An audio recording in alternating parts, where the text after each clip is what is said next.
Alors, Baruch Hashem, on reprend. Après avoir évoqué ça, nous sommes dans le 9e chapitre de la Megillat Esther.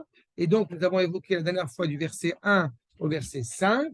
Et aujourd'hui, nous allons commencer, Bezrat Hashem, à voir, après l'évocation, encore une fois, de la victoire sur, en général, les États, les provinces de Achashverosh, nous allons nous concentrer un peu plus aujourd'hui sur la ville de Shushan, la capitale, ainsi que cela est dépeint.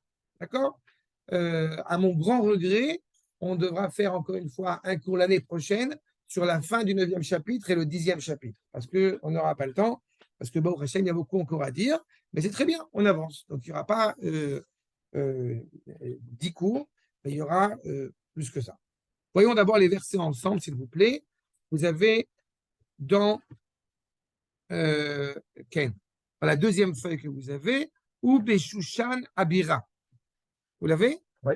Argou Yehudim, Ve'abed 500 Ish.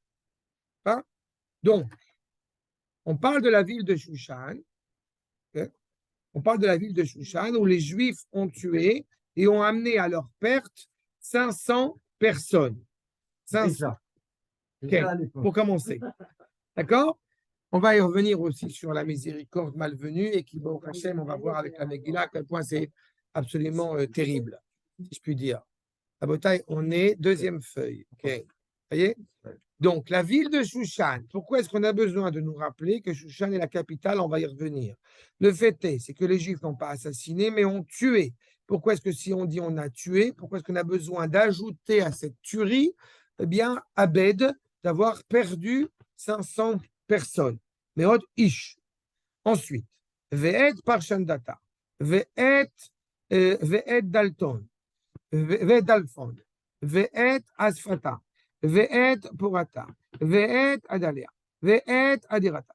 Bon, déjà dans ce verset, vous avez Ve'et, Ve'et, Ve'et, Ve'et. Pourquoi ça commence comme ça? Je vous rappelle quand même que quand on a en général Ve'et, c'est là pour nous dire les Rachamim, pour accroître, n'est-ce pas?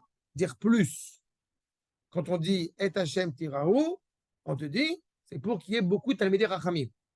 Donc tu as la crainte révérentielle envers Akadosh Baruch Hu parce qu'il y a beaucoup de Rachamim.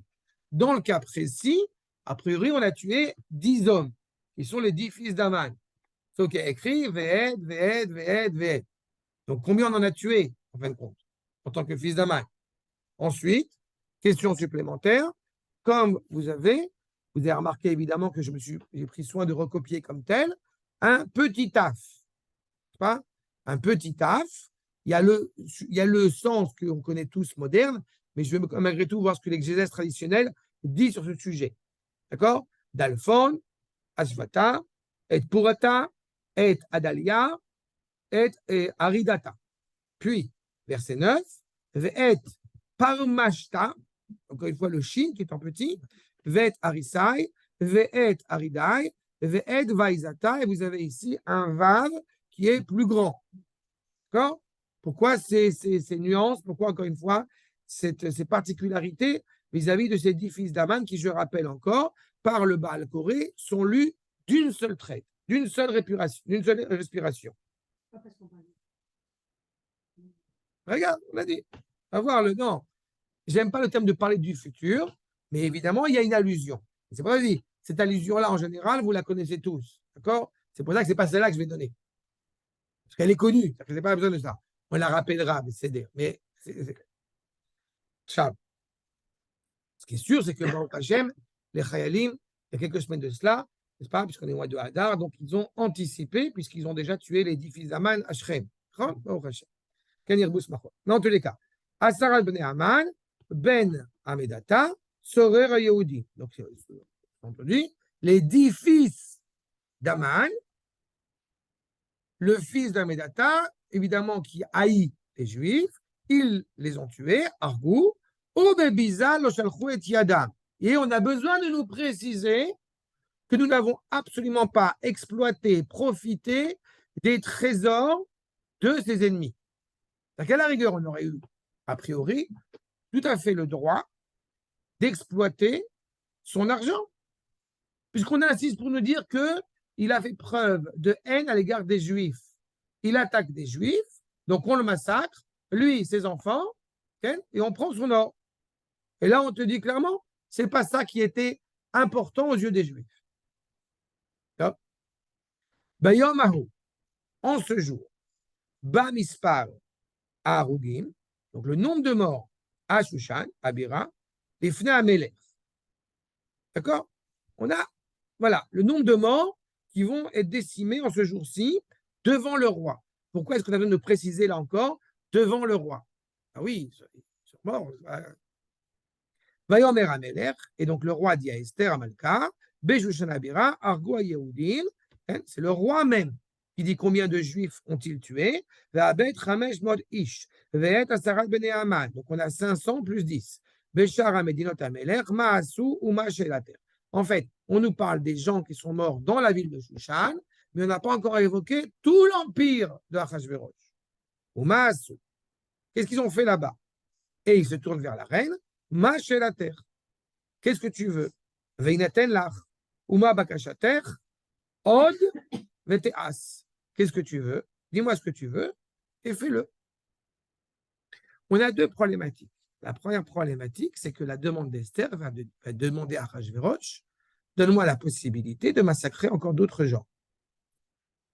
Et la réponse d'Achashverosh, be my guest, en parcite. D'accord? Qui est très étrange quand même.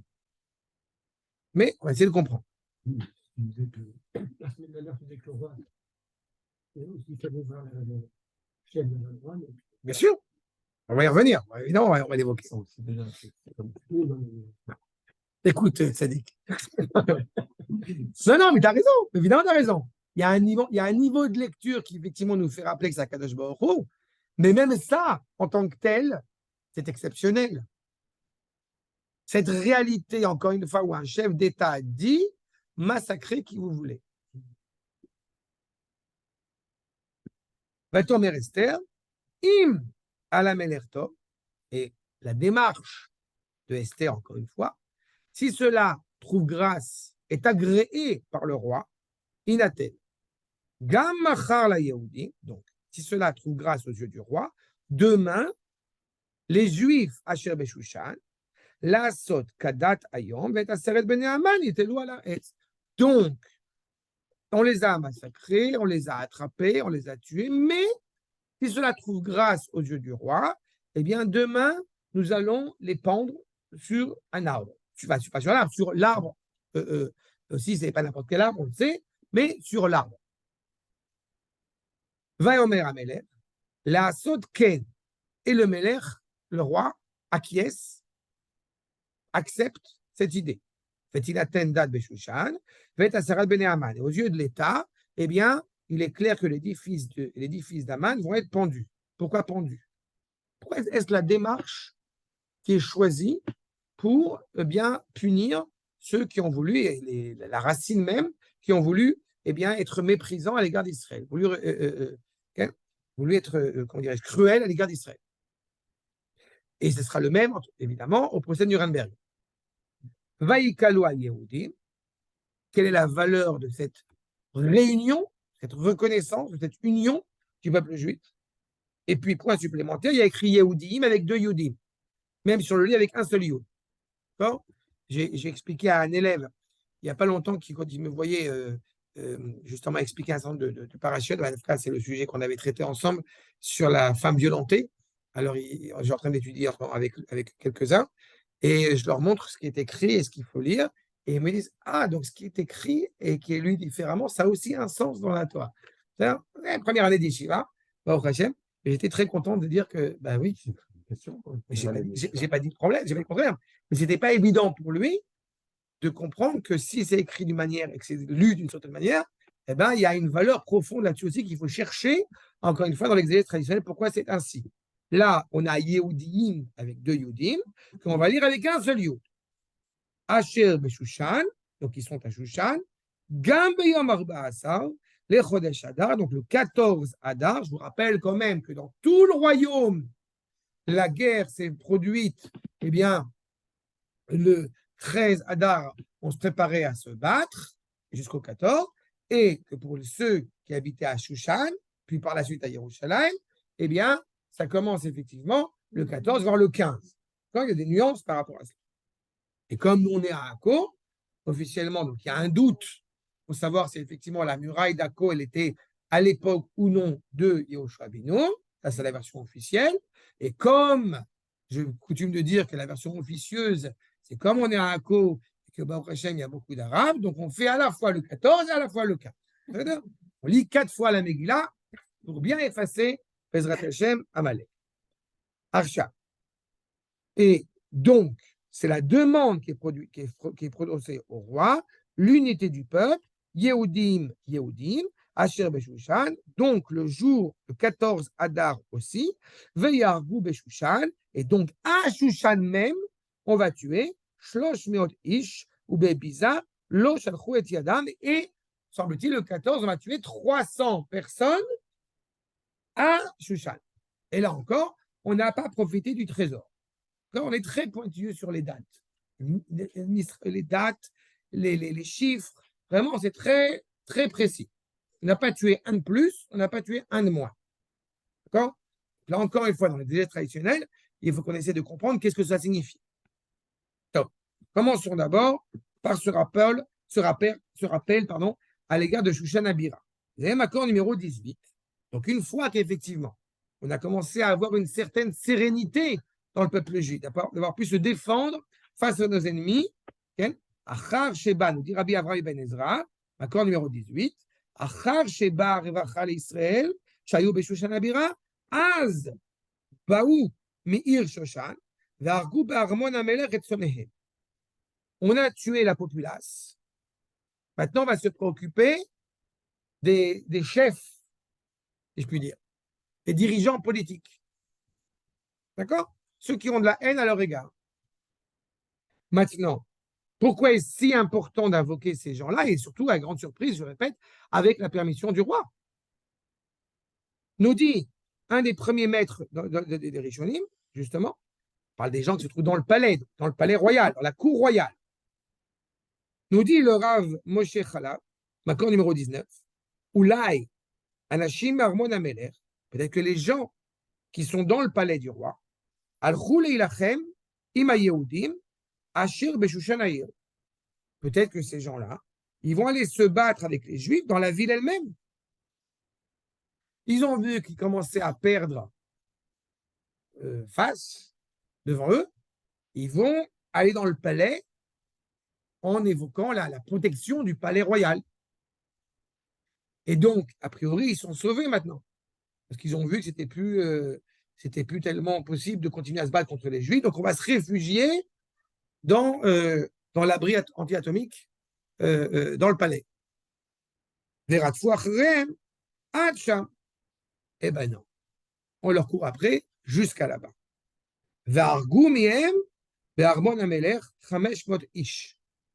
Ces 500 personnes qu'on a tuées, c'est ceux qui étaient dans le palais royal. En plus de tous ceux qu'on a tués auparavant. D'accord? Donc on a clairement une évocation ici du rôle de chacun. Il faut comprendre aussi qu'on évoque, en plus de ces 500 personnes qui sont tuées dans le palais royal, on évoque, comme je l'ai dit, ces 10 fils d'Aman. Bon, les noms sont d'origine babylonienne, ou en tout cas pas perse. Donc, par conséquent, on peut y donner le sens qu'on veut. Mais ça reste des noms étrangers. Cependant, comme on l'a dit, on a vu qu'il y avait, comme ça, c'est plusieurs lettres de tailles différentes. Et puis, on a l'évocation de ce aide, comme j'ai dit, qui vient les rabotes. Combien on en a tué en réalité? Eh bien, nous dit le Midrash, accord numéro 20, les cartons, aide par Shandata, pas ça. Kol haetim alalou, c'est-à-dire Koret Amegia, Leomra Benishima Achat. On doit les lire d'une seule traite, comme on a dit. C'est-à-dire que l'objectif profond est d'exterminer le mal. D'accord? J'ai coutume de dire que si demain, on prend une arme, un soldat prend une arme à la demande du Premier ministre et il doit tirer une balle dans la tête de Mahmoud Abbas, ça ne suffit pas. C'est-à-dire? Ça ne suffit pas du tout. C'est une bonne chose. C'est une bonne chose, mais ça ne suffit pas. Pourquoi? Parce que je prétends, comme je l'ai coutume de l'expliquer, que sur cette volonté de tirer une balle sur Mahmoud Abbas ou Nasrallah ou qui vous voulez, il faut balayer sur le Harabaït. L'extermination du mal va de pair avec l'éclosion du bien. Et la volonté de Ham Israël, encore une fois, c'est d'annihiler l'expression ultime du mal. Et c'est ça qu'on dit d'une seule traite, d'une seule respiration, que ce n'est pas seulement un ennemi. On se rappelle dans la paracha de Béchalar qu'on va lire ce Shabbat, dans Shabbat Zachor, Zachor et Asher Asalecha Amalek. Rappelle-toi de ce que tu as fait, Amalek. Mais si Amalek n'avait rien fait, il n'en demeure pas moins qu'on aurait l'obligation de s'en rappeler, de ne pas l'oublier et de le tuer. Ça ne commence pas à un acte irrévérencieux que Amalek, que Haman a envers nous. Ça commence d'abord par nous, avec une vocation à détruire l'expression du mal. D'accord? Non, est-ce que le bien est que... Détruire le mal, on veut détruire le mal, et par cette destruction du mal, on veut balayer sur le Harabaït. Je dis que pour réellement annihiler l'expression du mal, ça ne s'arrête pas à détruire le mal. Mais il faut avoir cette envie de détruire le mal.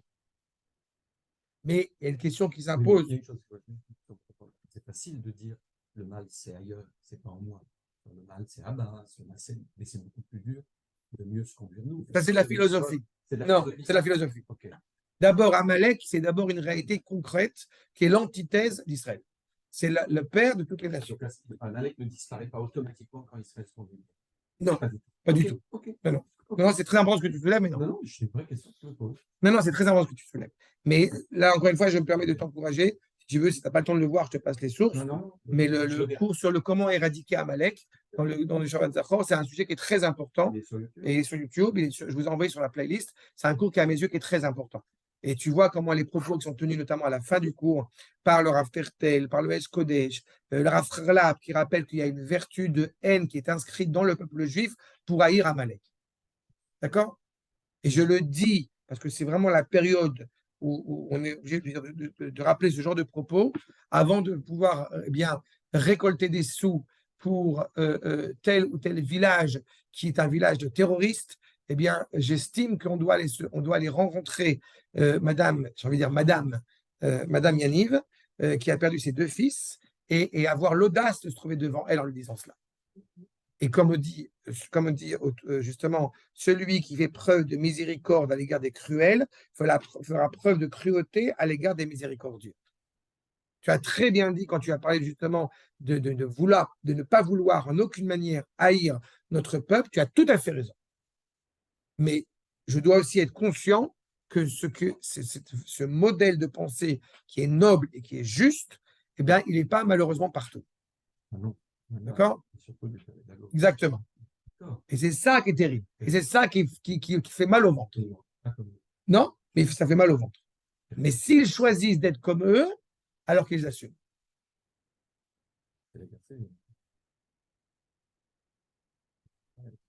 Là, on est dans une réalité où on était Am, Echad, Mefouzar ou Meforad, un peuple séparé et divisé.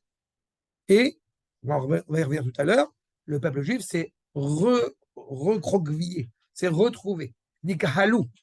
D'accord? On va y revenir à cela. Termine sur les fils d'Aaron parce qu'on a beaucoup de choses à dire encore sur eux. Donc, nous dit le Rav, Veizata, Beskifa. On a vu le Vav qui est grand.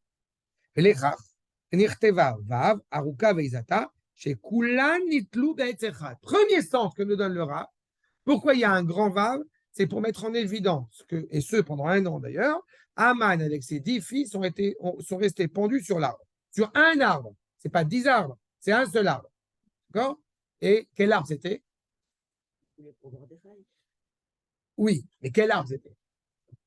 Alors, là-dessus, je vous dis ce que je raconte ça à mes enfants tous les ans. J'adore ce midrash. Et je l'ai raconté à des élèves aussi à la Yeshiva, qui ne le connaissaient pas. J'ai compris qu'ils ne le connaissaient pas. Les arbres, alors Aman supplie Mordechai d'être miséricordieux avec lui, ne fais pas ce que j'ai voulu te faire. Bon, voilà, c'est génial. Et l'autre, Mordechai, s'en fout totalement. Vas-y, viens, je te pende, je te tue. Et on va voir après. Mais il y a colloque des arbres. Non, le Midrash explique qu'il y a un colloque des arbres. Qui va qui va pouvoir pendre Aman. Donc il y a la vigne, il y a le figuier, il y a chaque arbre, le hétrog, chaque arbre, il évoque l'idée de avoir pourquoi est-ce qu'il peut, pourquoi est-ce qu'il ne peut pas. Moi, j'amène les bikurim au Beth Amikdash, alors je peux pas, je suis pas habilité à le faire. Moi, l'oranger qui dit je suis trop creux à l'intérieur, ça ne tiendra pas, il faut que il fait truc. Moi, je suis trop petit, moi, je suis trop grand, etc. Et il y a un arbre. C'est pour ça qu'en tant qu'élève de Mori Aravzeni, j'adore ce midrash, parce qu'il y a un arbre qui dit on s'en fout. Pendez-le où vous voulez. Le principal, c'est qu'il soit pendu. Cet arbre, c'est un cèdre, Erez. Donc, oui. Oui, mais surtout, Erez, c'est Eliyahu Chaim Zini. Donc, le cèdre, il dit, allez-y, pendez-le. Isha Korera, il dit, Chazak Baruch. Mais ce qui m'amuse beaucoup dans ce midrash, c'est que tous les arbres sont en discussion qui aura le privilège de pendre Aman. Voilà. Donc, le monde entier, toute la création est consciente, encore une fois, de l'annihilation du mal. Il n'y en a aucun qui a dit non, je ne veux pas. Aucun. Ben non, c'est le mal. Mais c'est une très bonne question. Oui, mais le mal, c'est le mal. Ouais, mais La création façonnée par Akadosh Baruch Hu est intéressée à servir le Créateur. Donc, quand tu méprises Israël, tu méprises Akadosh Baruch Hu. Quand tu méprises Akadosh Baruch Hu, tu méprises Israël. Donc, Mais puisque les lui. arbres, Ben si, toute la création. Toute la création. Il n'y a pas une fourmi, il n'y a pas un dauphin, il n'y a pas. J'ai souvent évoqué cette problématique-là. Quand on se soucie réellement de l'humanité, eh bien, on doit comprendre l'importance du particularisme d'Israël. C'est le cours que je viens de faire juste avant sur être juif de Mordechai. Rav Livni, tout ça.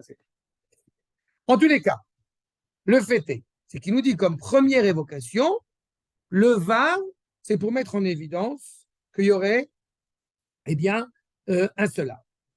Un autre sens qui est rattaché, c'est le sens Makor numéro 21, puisqu'on nous dit que la majorité de ces enfants ont été pendus. Rov Bana. Si la majorité de ces enfants ont été pendus, ce n'est pas tous ces enfants. Il y a toujours un résidu. Quand Yoshua, il attaque Amalek, il affaiblit. Pour reprendre ta remarque, oui, quand Am Israël, encore une fois, avance dans la voie de la délivrance pleine et accomplie, il y a toujours un combat avec Amalek. Et Amalek est affaibli tant qu'on ne l'a pas détruit totalement. D'accord ? Et j'ajoute que tant qu'on n'a pas totalement exterminé Amalek, alors le nom d'Akadosh Baruch Hu ne peut pas se réaliser complètement. Qu'est-ce qu'il y a ? Manque à Aleph. Non, mais ça me gêne, j'ai posé la question parce que Tu as raison. dans la morale, il n'y a pas de mal en tant qu'entité. Le mal, c'est l'absence de bien, c'est l'absence de lumière. Quand tu mets de la lumière, tu enlèves l'ombre. Oui, mais la manière pour mettre la lumière, justement, c'est d'enlever le Et mal. puis tu nous as enseigné aussi qu'il n'y avait pas de Satan. Non, Il y en a un, mais c'est un pas ange. face à C'est Akadosh pas, Baruch Hu. voilà, c'est ça. Et Mais là, le on donne Satan- un pouvoir à Amalek comme s'il était. Il y avait deux poids. Il y a Non, Israël et c'est Amalek. l'antithèse d'Israël. C'est l'antithèse C'est une d'Israël. force monumentale. Ça veut dire que j'ai envie, Akadosh Baruch Hu te dit, Akadosh Baruch Hu te dit, j'ai envie que tu sois partenaire avec moi. Donc tu dois agir. Le problème, c'est que la nature profonde d'Israël, c'est d'être miséricordieuse. Et cette miséricorde l'amène à sa perte. Il faut qu'on agisse avec miséricorde, avec force, avec vigueur. Tu comprends la nuance? Si tu es, comme j'ai coutume de dire, si tu es gentil parce que tu n'es pas capable d'être méchant, tu n'es pas vraiment gentil. Ça fait que- D'accord? Bah, c'est ça. On veut agir avec force, avec rapport au bien, pas a posteriori, pas bediavad, mais a priori. Je veux l'annihilation du mal en tant que réalité manquante, en tant que réalité nuisible à la réalité. Aman, si je ne l'ai pas rappelé, c'est important de l'avoir en tête. Aman, vous avez la manne du désert, et vous avez Aman, le personnage de Aman. Les deux ont une similitude, c'est que les deux sont vides. L'un, il est vide d'un rapport terrestre, l'autre, il est vide d'un rapport céleste. D'accord? La manne, Aman Bashamaim, la manne qu'on a reçue dans le désert, qui nous prépare à recevoir la Torah, eh bien, on n'a aucun détritus qui sort de la manne. C'est un lechem shmimi. Il est entièrement kodesh. Aman, l'avdi alpha abdalot, c'est exactement l'inverse. Il est vide de sens. D'accord? Le postmodernisme doit nous encourager à réfléchir sur le sens de la création. Pas arriver à la conclusion qu'il n'y a pas de sens au monde. Amalek, c'est, n'est-ce pas, Gematria, ça fait, c'est le doute. Le doute est fondamental. Pourquoi est-il fondamental? Pour arriver à la vérité. Mais je n'arrive pas à la vérité comme Descartes a posteriori, j'arrive à la vérité avec force. Je ne crois pas, je sais. Je crois que la fin est- D'accord? Et le rapport à Amalek, il est là pour justement nous défier vis-à-vis de cela. Pour nous d'abord, et par nous, l'humanité tout entière. Et donc, on l'affronte. Mais ce n'est pas seulement une réalité philosophique, c'est d'abord et avant tout une réalité nationale. Nous ne sommes pas dans un débat d'idées. On aura un débat d'idées avec des nations, pas avec lui. D'accord? Mais attendez, on va y revenir. Nous dit le Rav, accord numéro 21. Shloshim panim ayulole Aman. Ine. Aman, il avait 30 fils. Asara metu. 10 sont morts. C'est ce qui comprend pourquoi est-ce qu'a priori on a une répétition de plusieurs fois l'évocation des fils d'Aman. Parce qu'en fait, ils n'ont pas tous été tués de la même manière. Asara metu. Attends, vous comprenez pourquoi c'est Ve'et? Il a 10 fois Ve'et. D'accord? Asara metu. Ve'asara nitlu. Ve'asara mechazerim ala ptachim. Il y en a 10 qui sont morts, 10 qui ont été pendus, ceux qui étaient le plus proches pour vouloir absolument, c'est les 10 qui avaient, selon le Midrash, qui avaient tué Koresh, qui avaient tué Cyrus, qui avaient encouragé la reconstruction du deuxième Beth Amikdash. Ces 10-là sont pendus. 10 sont morts dans la guerre parce qu'ils étaient motivés. Et puis 10 sont devenus comment dirais-je, des SDF. D'accord? Ils ont encouragé la construction de. Koresh, il a encouragé. Ah, Eux, ils ont assassiné Koresh. D'accord? Mais pour autant, les kilos qu'on dit, qu'on récite, c'est lesquels ceux qui sont produits? Oui. Mechazerit al a ptachim. Ils essaient de faire, ils font l'aumône. Vous comprenez qu'au niveau d'arrivisme qui est arrivé à Aman, se retrouver à faire l'aumône, c'est dramatique. Chez Metou, oui, c'est ça. Chez Metou M, Otam Shenergou, Vassara Achirim Nitlou. En fin de compte, en fin de compte, ils sont morts aussi. Et on a 10 autres qui ont été pendus. Yesh Mefarshim, Tam, Vav, Vaizata. Mais le Vav là-bas qui est grand, comment on le comprend? Parce que quand même, blesser des terroristes, on comprend. Mais blesser un enfant de 6 ans, c'est pas bien quand même. C'est pas moral. Vav Vaizata, qui ben shesh shanim ayak sheneherad. D'accord? Il avait 6 ans quand il est mort. Et qu'est-ce qu'il a pu faire à 6 ans de mal? Réponse, rien. C'est tout. D'accord? Je passe mon temps à répéter. Je ne discute pas avec la Torah. Et comme j'ai entendu cet enseignement de Manitou, s'il y a un problème moral, il n'est pas dans la Torah, il est chez moi. Donc quand je vois ce commentateur qui nous explique clairement, et ce n'est pas le seul à le dire, que quand effectivement on parle d'un enfant de 6 ans qui a été tué, oui. Et pédagogiquement parlant, eh bien, c'est très important à mes yeux. Hélas, j'aurais envie de dire qu'à notre génération, on n'a pas besoin d'attendre beaucoup plus longtemps pour faire un attentat au milieu d'un canyon. Juste qu'on soit conscient de quoi on parle. V. Achrim Amrou, qui aya Gibor Mikolecha. Il y a 2 idées. L'un, il était jeune, encore innocent, dénué de rien, dénué de tout. L'autre, qu'au contraire, il était fort, Vav, comme ça, qui est profondément élevé. Poursuivons, encore une fois, pour essayer de comprendre, encore une fois, là, ces différentes lettres qui sont aussi mises en exergue, nous dit le Ramat Vali, je vous rappelle, copain du Ramchal, Asarat bnei Aman, asher nikvu beshemotehem, pourquoi est-ce qu'on rappelle leur nom? Kisinatam keneged Yehudim haïta yoter mekulam. Voilà, ça répond à ta question.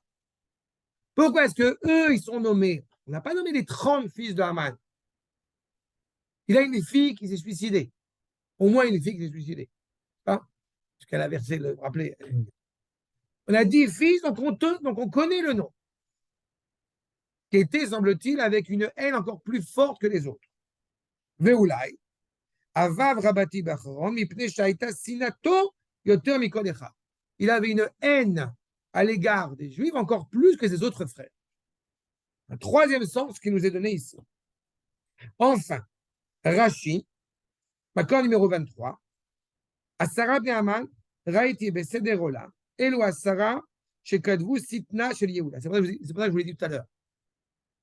Seder Olam de Rabbi Akiva, c'est un ordre de l'histoire. Ça recompile un peu les dates et les épisodes de l'histoire. Et il nous dit, Rashi, il a vu que c'est ces 10 fils qui ont torpillé la démarche pour reconstruire le deuxième, qui était déjà mis en place, pour commencer à reconstruire le deuxième Beth Amikdash avec Ezra, Nehemia et Mordechai.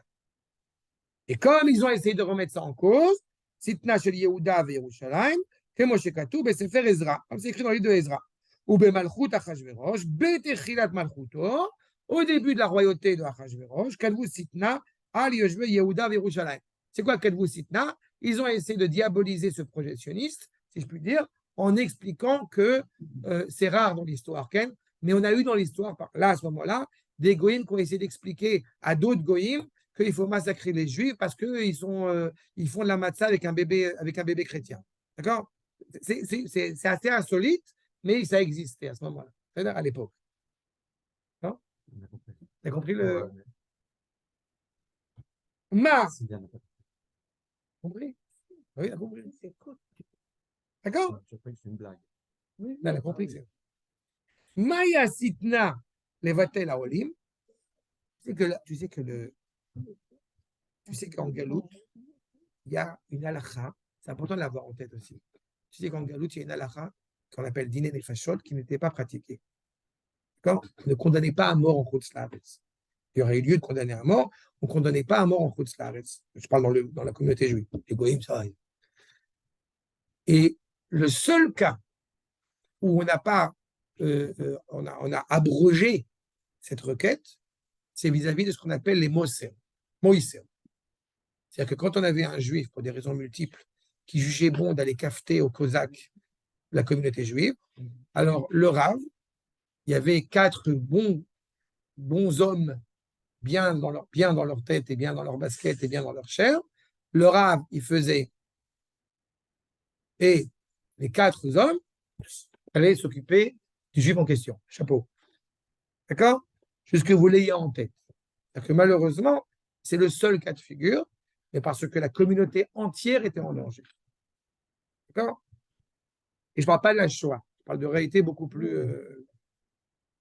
En tous les cas, eux, ils voulaient essayer d'empêcher les Juifs, encore une fois, de faire ce qu'ils avaient à faire. À Sitna Levatel Haolim Minagola, de monter à l'époque de l'exil, Beyeme Koresh, Sheitchilou Livnot et Abayt. On a commencé à construire le Beth Amikdash et ils ont fait en sorte de les empêcher. D'accord? Comment ils ont empêché? Ils ont fait une réunion d'urgence à l'ONU, en expliquant que c'est très grave ce que font les Juifs. D'accord? Et d'abord, il n'y en avait pas beaucoup, parce que c'était une petite poignée d'hommes qui montaient sur la Rabaït à l'époque. Et voilà.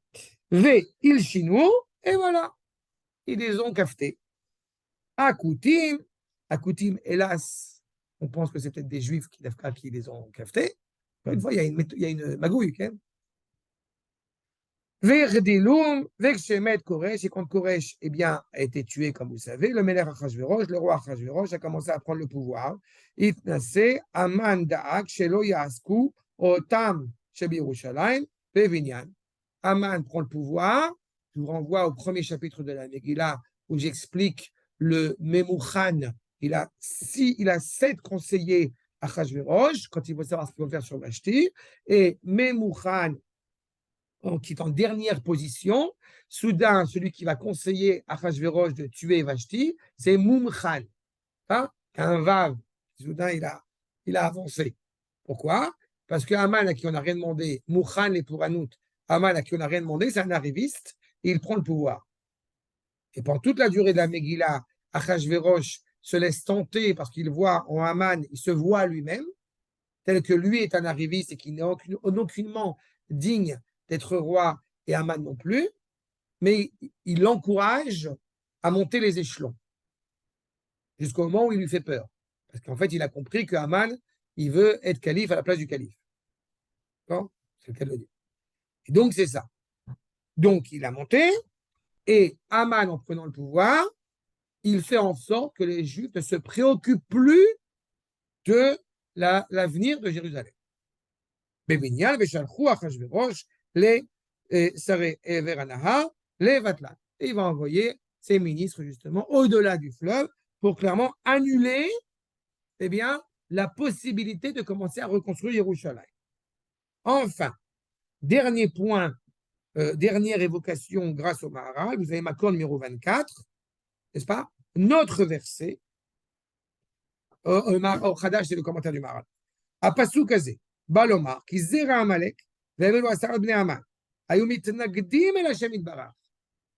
Là, encore une fois, je dois m'attarder. On a 10 fils. 10 fils, c'est la pour reprendre ta question tout à l'heure. Yud, c'est la première lettre, n'est-ce pas, du nom d'Akadosh Baruch Hu.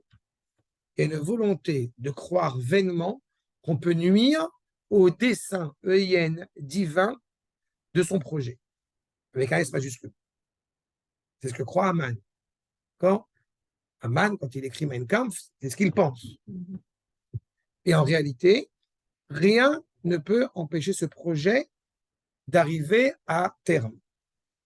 D'accord? Mais il y croit. Il peut affaiblir. Il peut blesser le peuple juif.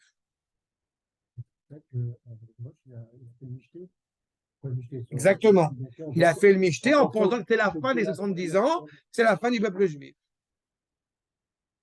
Et en réalité, ça ne marche pas. Seulement, comme j'aime à le répéter, hélas, mi-yodéa l'etazot qui gâte la malchoute. Qui sait pourquoi tu es arrivé à la royauté? Si tu ne te préoccupes pas de sauver le peuple juif, la Géoula, elle viendra bimakom acher. Bimakom acher, nous disent les Mekoubalim, misitra acha. Elle viendra d'ailleurs, comprenez, du côté obscur de la force. La Géoula, elle vient de toute façon avec Auschwitz ou sans Auschwitz. Mais à nous de décider si on veut qu'elle vienne comme ça ou comme ça. Et évidemment, Aman et ses enfants aident beaucoup à cela. Donc, il avait une volonté, Aman, ne croyons pas une seule seconde que Aman avait pour objectif d'avoir, encore une fois, d'être un obstacle à l'échelle de la nation hébraïque. Sa volonté, c'est d'essayer vainement d'objecter à Akadosh Baruch Hu. Ils connaissent bien le système, ils connaissent l'Église, etc. Ils n'ont pas conscience de ça. Les Juifs ou les Goïms? Non, les Goïms. Ils sont pleinement conscients. Que nous, il y a une descente à la chaîne, et puis quoi qu'il arrive, oui, mais ils ne peuvent pas y adhérer. C'est bien qu'ils ne peuvent pas y adhérer, mais ils essaient de couper la route. Oui. Bien que la route, non, c'est pas grave, on va essayer. De toute façon, même la dernière fois, vous avez dit que même les Juifs n'étaient pas capables d'entendre. Malheureusement, ça reste un drame quand même. Et mes frères, savant les. Et donc, il y a une volonté de s'y opposer. Et ils croient qu'ils peuvent, encore une fois, en tout cas, attarder le processus. Achad, mitnagdim el Hashem itbarach, mitzad shu echad. Toi, Akadosh Baruch Hu, tu es l'expression de l'unité. C'est pour ça que je réponds que la valeur de l'État d'Israël, encore une fois, dans son essence, dans son entité, est la seule réponse à l'humanité. Parce qu'encore une fois, on se préoccupe de la présence d'Akadosh Baruch Hu dans tous les domaines de la nation.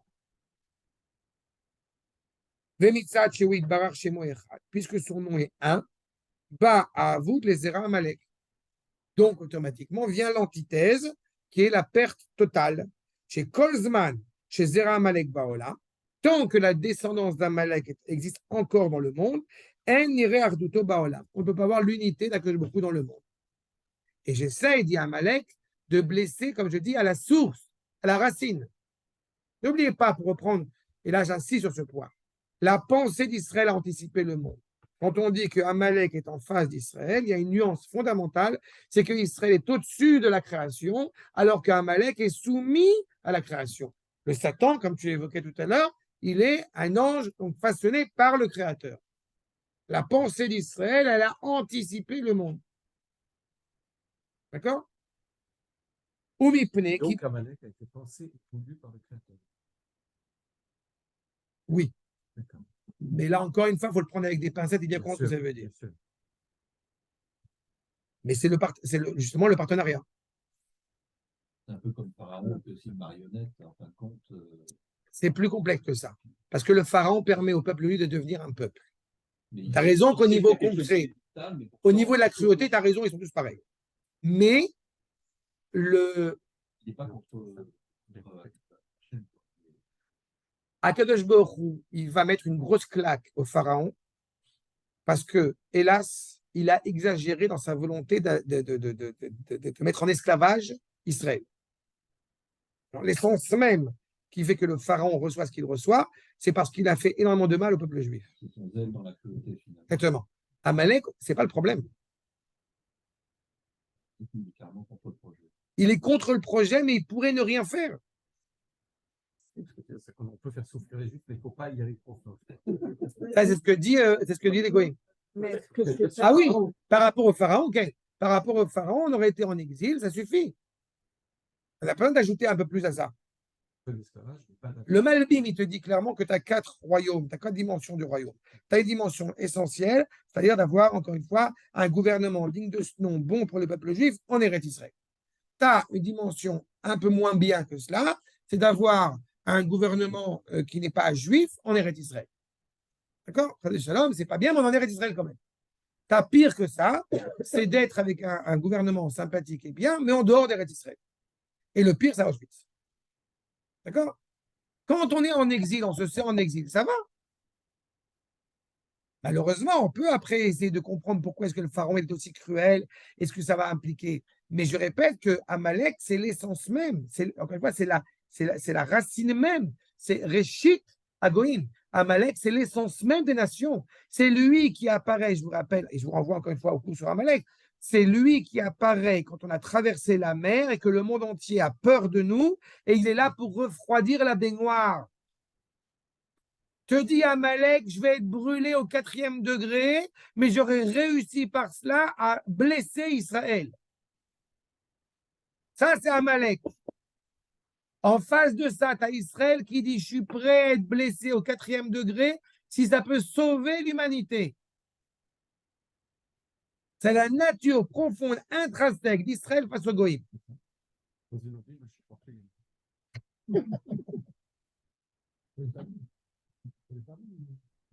Pour le ménage, Tranquillité. Voilà, exactement.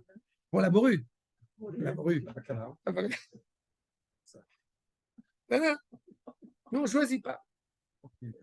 Pas de goïm, Rien.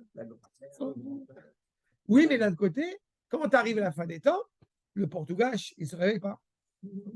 Est-ce qu'on en va?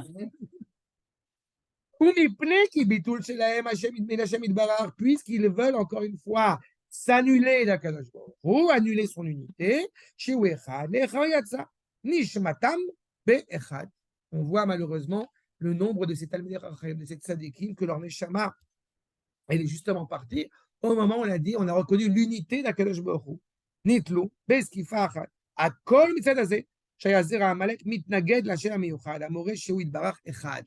La force, encore une fois, d'un côté que du peuple juif, d'avoir été prêt à mourir au nom de son unité, et c'est le grand échec de Amalek malgré tout.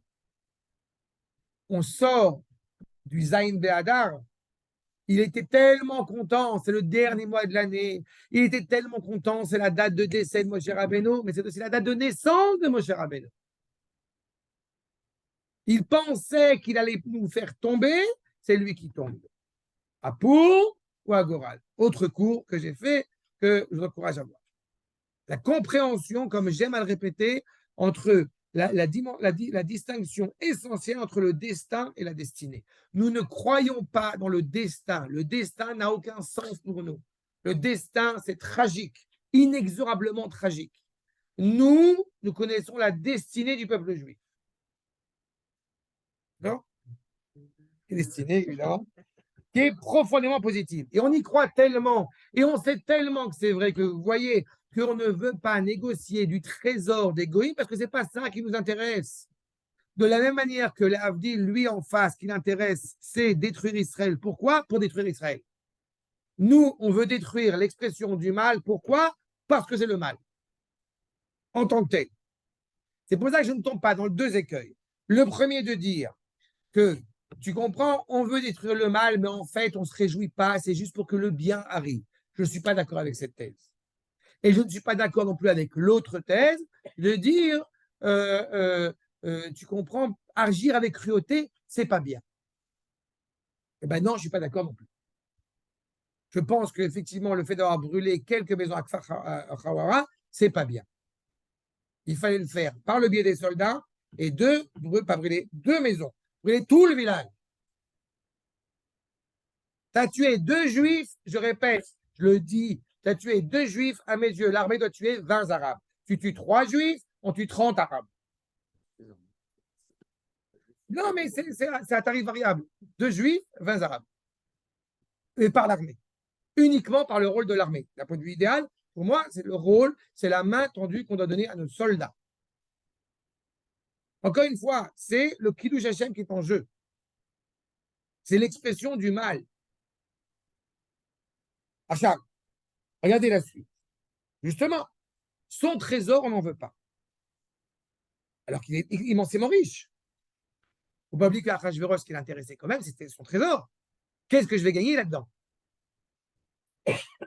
Nous dit les sages de France, on est avant Rashi, le Midrash du Rashi. Encore une fois, tous les maîtres que je vous ramène, c'est 8e, 9e, 10e siècle. C'est vraiment pas, voilà, c'est pas moderne, si je puis dire. Les Rishonim. Oube biza, lo shalchou et yadam. Shelo yamru bishvil mamona margum, qui ne soit pas accusé, taxé d'avoir commis un tel acte pour récupérer leur or. Même quand Mordechai et Esther vont récupérer l'appartement de Haman, c'est Achashverosh qui leur donne. Ce n'est pas eux qui le demandent. Shelo yomru bishvil mamonam, argum. Velo mipnei shem sonim otam. Pas parce qu'ils les haïssent, pas parce qu'ils veulent leur trésor, non. Parce qu'ils sont l'expression du mal. Et par conséquent, cette expression du mal, encore une fois, il est clair qu'il faut l'amener à sa perte. Il faut l'amener, encore une fois, à la destruction. Je répète, toute la volonté de victoire de ce que nous menons ici, eh bien, c'est en vue, encore une fois, d'exterminer, d'extirper le mal de la création. Et oui, c'est le rôle d'Israël. C'est le rôle essentiel d'Israël. Regardez, nous dit justement, quand le Manot à Lévi, accord numéro 26. Okay? Qu'en est-il des autres pays? Qu'en est-il des autres gens qui pourraient éventuellement être des ennemis? Vous voyez à quel point c'est mesuré. On en a parlé la semaine dernière, mais à Shushan aussi. Regardez ce que dit Manot à Lévi. Ceux qui ne savent pas qui c'est Manot à Lévi, c'est Rabbi Shlomo Alevi Al-Kabetz. C'est-à-dire, voilà, c'est un commentateur que ce commentaire, je l'affectionne particulièrement parce que c'est un cadeau de fiançailles qu'il a fait à son beau-père. Voilà. Il n'avait pas d'argent. Vous connaissez Rabbi Shlomo Alevi Al-Kabetz? C'est lui qui a écrit les Chadodi. D'accord? Mais en plus d'écrire les Chadodi, eh bien, il a fait plusieurs livres de commentaires qui sont exceptionnels. C'est un Mekoubal. Oui, c'est un Mekoubal. C'est une bande de potes.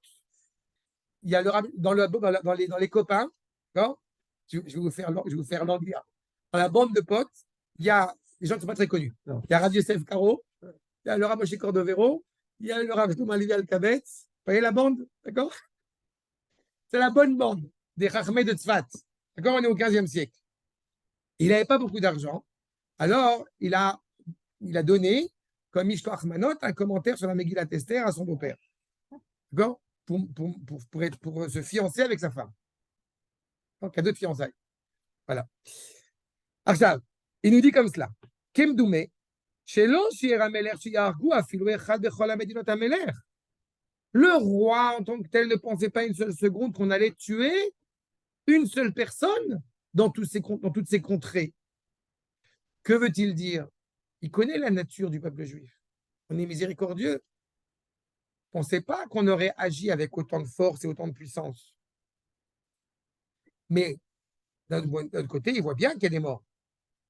Mais quand il voit effectivement le nombre de gens qui vont mourir, sauf que c'est un nombre très précis. Si à Shushan, ils ont fait comme cela, grave. Si à Shushan, ils ont fait comme ça, je suppose que dans toutes les provinces, ils ont fait d'autant plus. Il n'est pas naturel qu'un dirigeant politique puisse encourager une telle tuerie.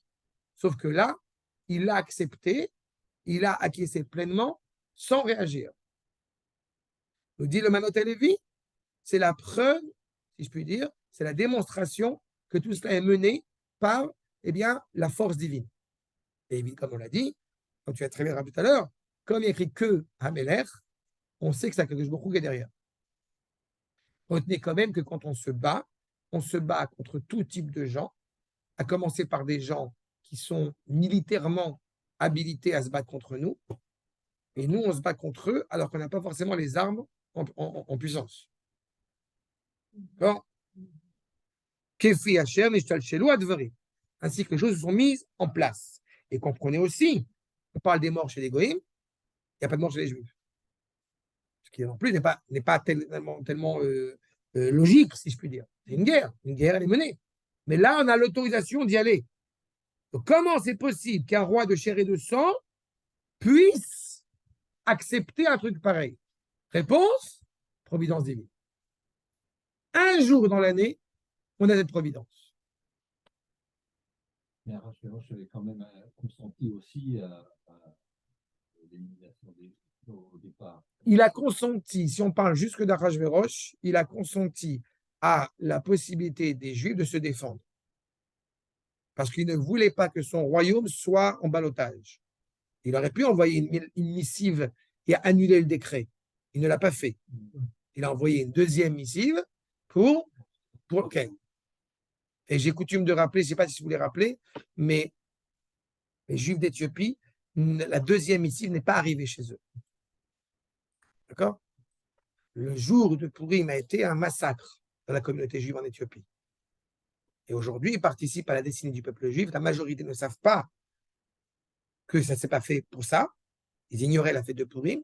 Mais on a une tradition, notamment le Rav Shlouch avait évoqué cela, sur le fait que justement la deuxième missive n'étant pas arrivée en Éthiopie, Kouch, alors ils ont malheureusement pas pu se défendre.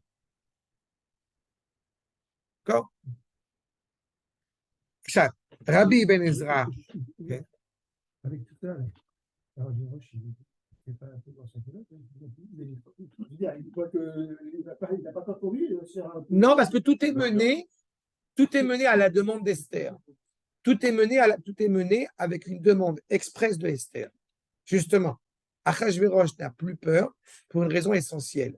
C'est que Achashvérosh, depuis le début avec Vashti jusqu'à maintenant, c'est ce que j'ai un petit peu développé, il faudrait le montrer dans les versets comment c'est vécu, mais Achashvérosh a évolué moralement. Bon, c'est ponctuel, hein, rassure-toi, mais il a évolué moralement. L'apport d'une juive dans la Maison Blanche, dans le royaume d'Achashvérosh, a quelque peu fait évoluer la pensée du dirigeant politique rouquin. Ça te va le parallélisme? D'accord? Il est évident qu'il y a un parallèle, il est évident qu'il y a une implication là-dedans. Voilà. Donc il a évolué. Mais donc il n'a pas peur. Au contraire, puisqu'il va nommer Mordechai par la suite son premier ministre. Exactement. Rabbi Ben Ezra. Donc, en ce jour-ci, justement, c'est ce que nous dit Rabbi Ben Ezra, sonnez Israël et Guidou et de la puisqu'ils sont rentrés dans le palais du roi, ceux qui avaient de la haine à l'égard du peuple juif, ils espéraient que le roi va les protéger. Ils ont couru après le peuple juif, mais maintenant on leur court après. On va aller dans le palais, on est protégé. Justement, que en racontant au roi ce qui vient de se produire, peut-être le roi, il va faire l'éola, il va dire, oh, calmez-vous. Oulaï, il rase à l'Israël. Il va être en colère contre les Juifs. C'est pour ça que Esther lui a demandé expressément, ce jour-ci, donne-nous l'autorisation pleine de faire ce que nous avons à faire, encore une fois, avec une seule finalité, détruire tous ceux qui veulent faire preuve, encore une fois, de haine à l'égard d'Israël. Tout se passe, encore une fois, à la demande de Esther, et la réponse du roi, elle se veut affirmative. elle se veut, encore une fois, dans la continuité. Je dis le Malbim, Vayomer Amelech. Hein, c'est le roi qui parle. Et là, encore une fois, je vous répète, ou au niveau du Pshat, on peut se dire c'est Achashverosh, ou évidemment derrière, c'est Akadosh Baruch Hu. Vayomer Amelech, misé, Ra'a Achashverosh. Il a bien vu Achashverosh. Ech, Rabout Sorei Yehudim. Combien sont nombreux le nombre de gens qui veulent porter préjudice aux Juifs. Et il comprend à quel point il doit agir pour sauver les Juifs. D'accord? C'est le monde entier, à ce moment-là, est contre les Juifs. À part la Suisse qui est neutre, mais le monde entier. Okay? Il voit bien que Esther, on est à Shushan Bira, donc la capitale. Et pourquoi est-ce qu'effectivement la capitale demande un jour supplémentaire, demande une réflexion supplémentaire? N'oubliez pas que, beaucoup de Juifs étaient à Shushan, et pas dans le reste des provinces. On était en ville, comme beaucoup de fois, pour plein de raisons. Et deux, parce que nous avons deux réalités à réparer. La première, qui concerne tout le peuple juif, c'est le fait de cette procès devant la statue de Nebuchadnezzar. La deuxième problématique, qui n'incombe que aux habitants de Shushan Avira, c'est d'avoir été content de participer au dîner. D'accord? Dîner, pas du mercredi soir. Hein. Et ça, c'est deux décrets. Oui, parce que je n'y avais pas pensé. Monsieur le Président.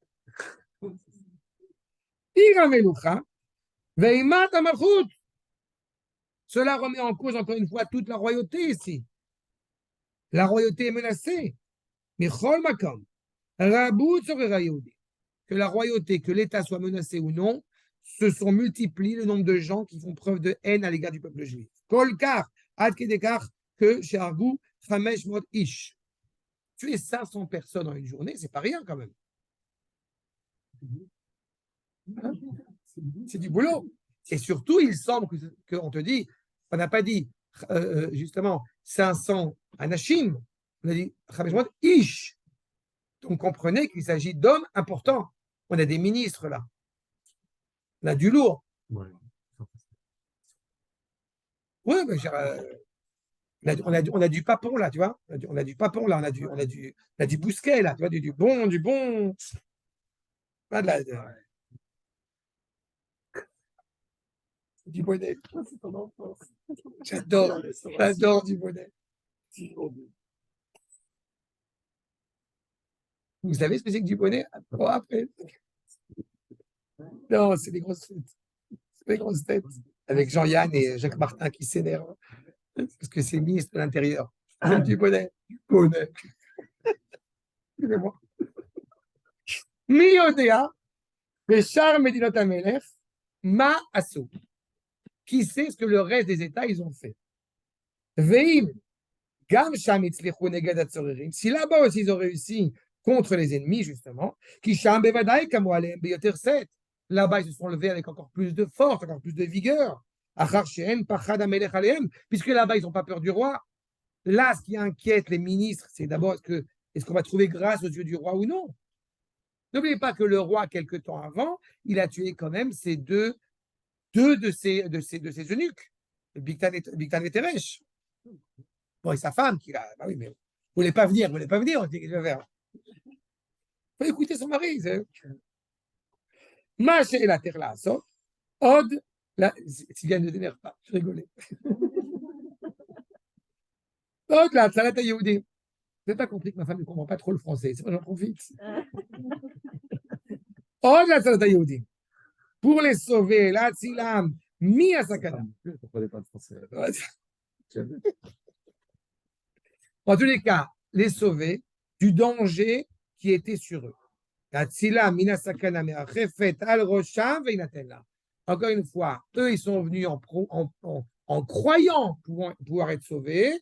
Esther, par sa demande, eh bien, ils courent à leur perte. Qu'est-ce qu'ils courent à leur perte? Pas seulement ils sont morts, mais tout est exterminé, tout est supprimé. On a parlé des fils d'Aman. Toute personne qui voulait porter préjudice aux yeux du peuple juif, homme, femme, enfant, ça dégage. Vous n'avez pas débarrassé pour tout. À ce moment-là, on en a eu la force. Tu sais à quel point je raconte souvent que si on l'a eu une fois, on l'aura une deuxième fois. D'accord? On a sorti d'Égypte, on a eu la fougue des élèves de Rabbi Akiva qui sont partis à la guerre et on les évoque dans le Birkat Amazon, dans la 4e édition du Birkat Amazon. Ça a laissé une trace en nous. C'est ça qu'il faut comprendre. Il faut juste réveiller cela. Mais c'est inscrit en nous, encore une fois, cette réalité-là. Et comme j'aime à le dire et à le répéter, vous avez des gens qui ont voulu se convertir au judaïsme par peur. On ne sait pas réellement chez les Rahim si c'était une vraie conversion ou non. Mais c'est quand même assez rare dans l'histoire, je le répète encore une fois, c'est assez rare dans l'histoire qu'on a des non-juifs qui disent « Ne me tuez pas, je vous promets, je suis juif. » D'accord? Et pourtant, c'est ce qui s'est passé à Purim. Je vous promets que c'est important et j'enseigne dans la halakha, pour ceux qui sont sur le groupe, j'ai coutume de répéter cela. Halakha, une minute là-bas, sur le fait que certains voudraient aujourd'hui empêcher les enfants de réagir quand on dit Aman à la synagogue. D'accord? Parce que c'est un peu cruel, c'est un peu tout ça. Et, pardon? Bah, tant mieux, tu ne connais pas ça, mais je peux te dire, il y a des décisionnaires ilchatiques sérieux qui vont arrêter ça. Mais c'est le Ashkenaz. Non, pas qu'Ashkenaz, non. Non, mamash. Et c'est scandaleux d'un point de vue pédagogique, c'est fondamental. Il faut que les enfants, ils puissent justement montrer leur dédain, leur dégoût, leur confiance en Akash Baruch Hu à supprimer le mal. On ne les permettra pas de nous empêcher de dire cela. Il faut arrêter avec les critiques des Ashkenazes. Laurent, C'est Stan. J'entends. Je suis pas là, mais j'entends. Hein. Laurent, sache-le, moi je t'aime. Moi, j'ai des amis Ashkenaz. Oui, ça je sais ça. Oui, j'ai. Moi, ma meilleure copine, elle est Ashkenaz. Voilà, mais tu vois, Oui, c'est ça. Ils sont puissants. Quand je dis ma meilleure copine, je parle de ma meuf. Ah oui, c'est ma femme qui est ma meilleure copine. meuf, c'est pas mon père. Oui, oui, j'ai compris. Donc, bref, donc en attendant, on voit bien cette réalité-là. Vous voyez, Makor numéro 29, Avad, Ataf, Vanachim. Les bébés, on a eu le bébé de 6 ans tout à l'heure. On n'est pas motivé, on n'est pas animé par une cruauté. Mais quand elle s'avère nécessaire, eh bien, il faut, je ne répéterai jamais assez, il faut avoir la force de dire à nos soldats, ou à ceux en tout cas qui sont en combat, à ce moment-là, on est en Perse, on n'a pas d'armée, avoir la force de dire, allez-y. C'est intéressant parce que je suis sûr que si on demande à la moitié d'Israéliens si vous avez tué Hitler bébé, je ne suis pas certain que. C'est l'histoire de Stephen King. Il a une histoire comme ça, une nouvelle, si on avait la possibilité de tuer Hitler bébé. Cité. Oui, mais c'est toute l'histoire, c'est tout le débat. Je suis sûr que la question se pose. D'accord, Je d'accord. ne devrais pas. C'est vrai. C'est nature d'Israël. Un bébé. D'accord. Et pourtant, Shaoul avait le devoir de le faire. Et il a écouté le peuple. D'accord. C'est pour ça que Mordechai répare cela. Maintenant, va-t-on les rester? Macron numéro 30. Donc Esther dit, Alpisé. Dans sa demande, encore une fois, les clercs emmènent le combat. Alpisé, Matza Esther Makom, les Vakesh Ameler. Puisque, encore une fois, ils ont une telle envie de détruire Israël de manière aussi révélée, pas sournoise, quoi, elle est claire. Donc, il y a lieu de demander cette permission au roi. Aïta et ça, chez Argoub et Shushan Gamacha. Je peux poser une question. Quel est le sens du mot Macom? Un sens plus profond.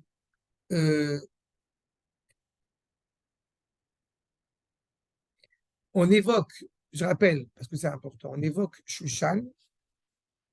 Regarde, Shushan n'était pas la capitale à la base. Vous vous rappelez de cela?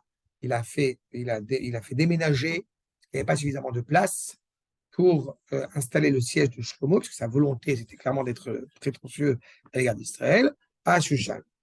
Pourquoi est-ce qu'on parle de Shushan en réaction à Yerushalayim?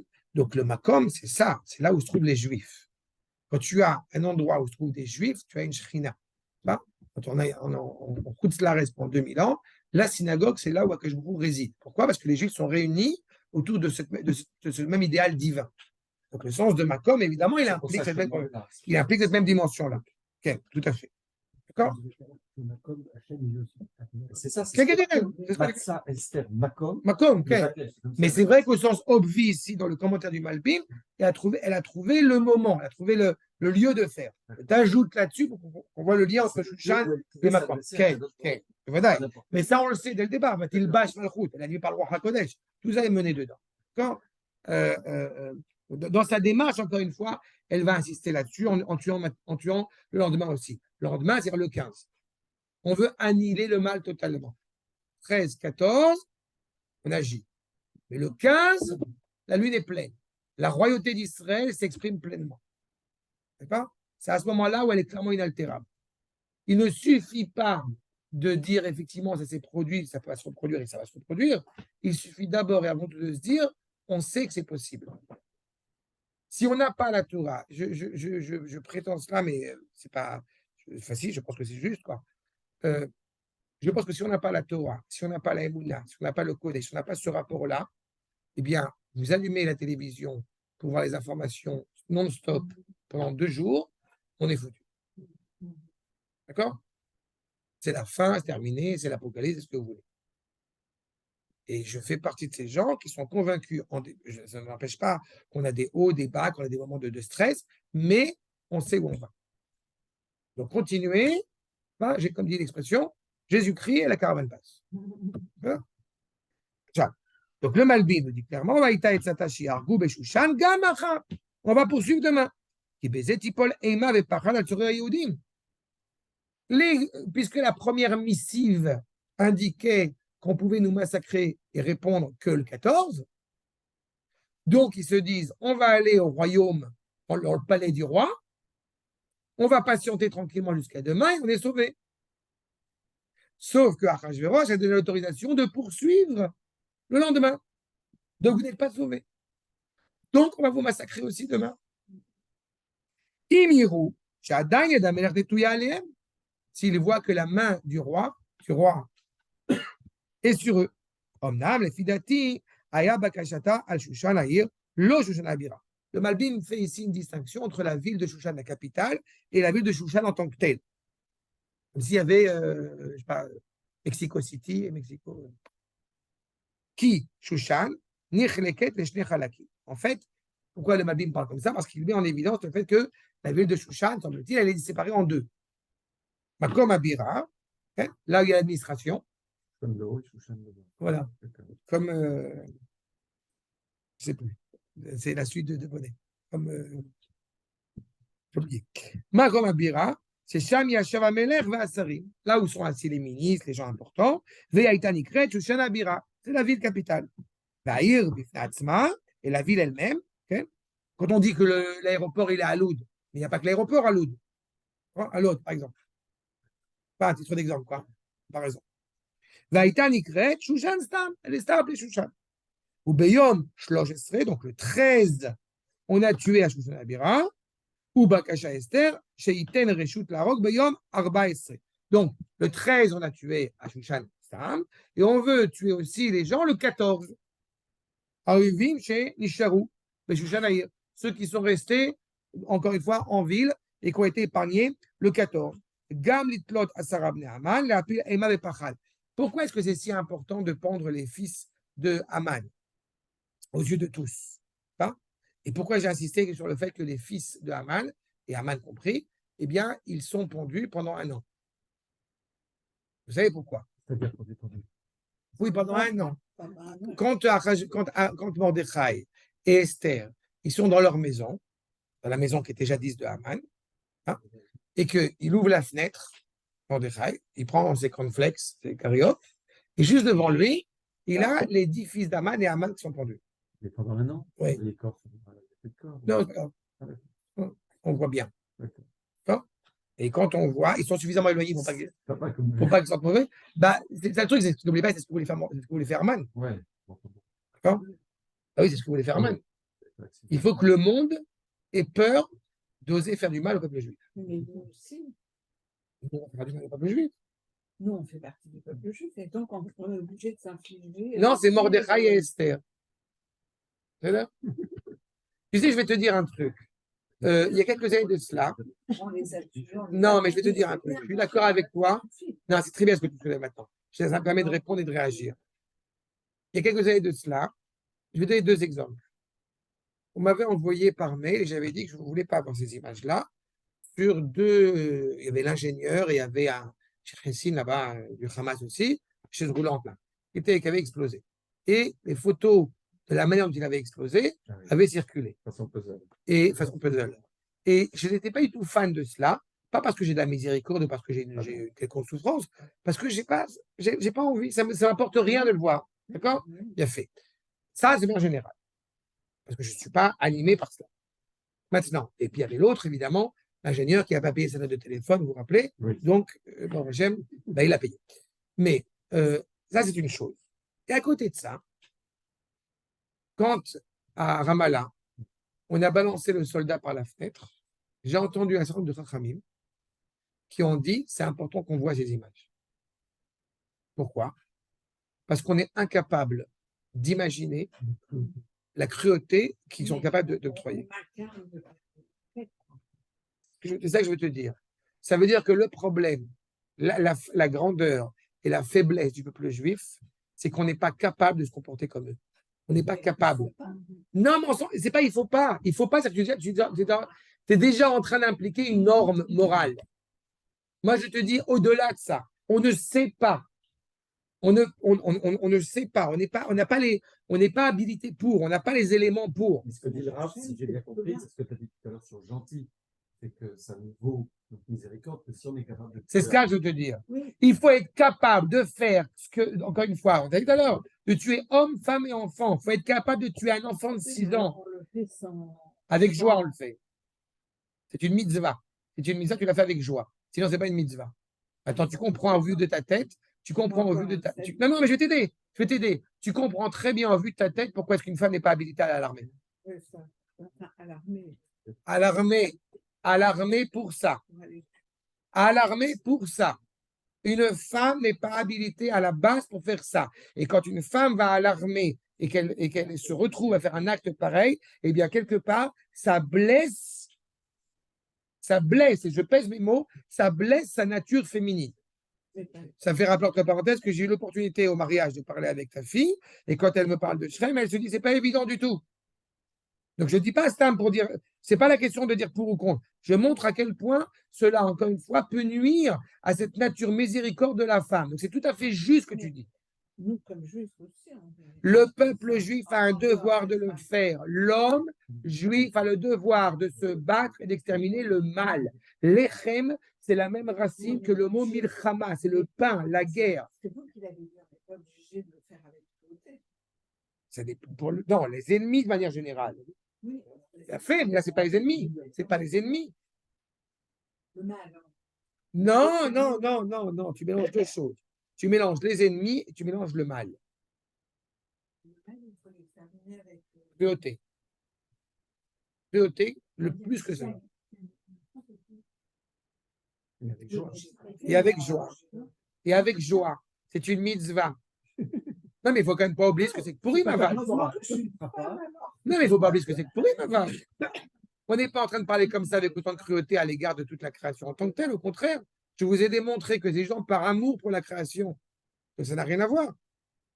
Mais quand le mal est incarné par des êtres humains, en fait, le point de vue, ça devrait être qu'ils sont déshumanisés et en fait, on les traite juste comme de la vermine. C'est-à-dire qu'on n'a pas de haine contre la vermine. Il faut l'enlever, faut nettoyer. Écoute, je vais t'aider. D'abord, tu as dit. Non, tu as dit quelque chose qui est tout à fait vrai. Non, tu as dit quelque chose qui est tout à fait vrai. Non, mais il a tout à fait Je ne raison. suis pas méchant avec Non, mais tu as raison. Tu as raison. C'est une question de point de vue. Non, mais tu as tout à fait raison. Est-ce que ces gens-là. Tu as tout à fait raison. Tu as tout à fait raison. Et en plus, là, je prône l'idée, en fait, je prône la thèse que ce ne sont pas des êtres humains. Je prône la thèse que ce ne sont pas des êtres humains. Oui, ben voilà. C'est tout à fait dans ton sens. Le problème pas de la femme, mais de quand c'est que par exemple, tu as un animal qui est un nuisible, mais parce qu'il est petit, il est mignon, tu ne veux pas le tuer, c'est un problème de sentimentalisme. C'est pas un problème d'objectivité. Tout à fait. Il y a le machin, je pense qu'il y a des gens qui disent bah, cet animal, il va transporter une maladie, par exemple, partout. Il faudrait l'éliminer, mais il est mignon, là, il est tout petit, donc finalement, je vais le laisser le souche. Donc, et il va faire du mal. Tu Mais vois, tu as tout à fait raison. c'est- Pas de Et en fait, c'est- c'est le petit enfant, il va faire sur son des mal, pneus. c'est ça. c'est la problématique. Il est de l'expression la peine du de mal. mort. Nahon. On dit la peine de mort, c'est un truc qui déshumanise. Ça, je l'ai Mais en fin de compte, De retour. tu traites des gens Moi, il m'a qui ne sont manqué. pas humains. Moi, il m'a manqué. Moi, une série. Dire, la Non, justice non, des hommes, c'est pas fait pour les gens qui sont pas humains. Hitler, il n'a pas droit à la justice des hommes parce que simplement, il ne s'applique pas à lui. Donc, il faut l'éliminer. Là, il n'y a pas de Mechila, il n'y a pas de sadique, il n'y a rien là. C'est l'autoroute. C'est l'autoroute. Moi, je te dis, vas-y. Non, non, non, tu as tout compris. Tu as tout compris. Tu as tout compris. Non, non, mais tu as tout compris. Sincèrement, il a tout compris. Là, ouais. Là, c'est là, toi, je te livre le message que te disent les Rachamim. C'est ce que disent les Rachamim. Pourquoi est-ce que le comportement, Rabotai, pourquoi est-ce que le comportement d'un soldat n'est pas le même qu'un être civil? Il faut être conscient, encore une fois, de quoi nous parlons. Mais est-ce que les soldats ils sont prêts à ça? Eh ben non, mais je vais te répondre. Je vais te répondre à cela et je passe mon temps à le répéter.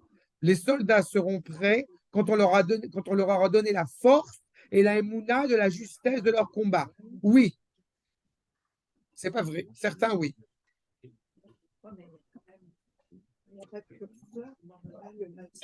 Le mal, c'est le mal. Le mal, c'est le mal. C'est tout. D'accord, je m'excuse.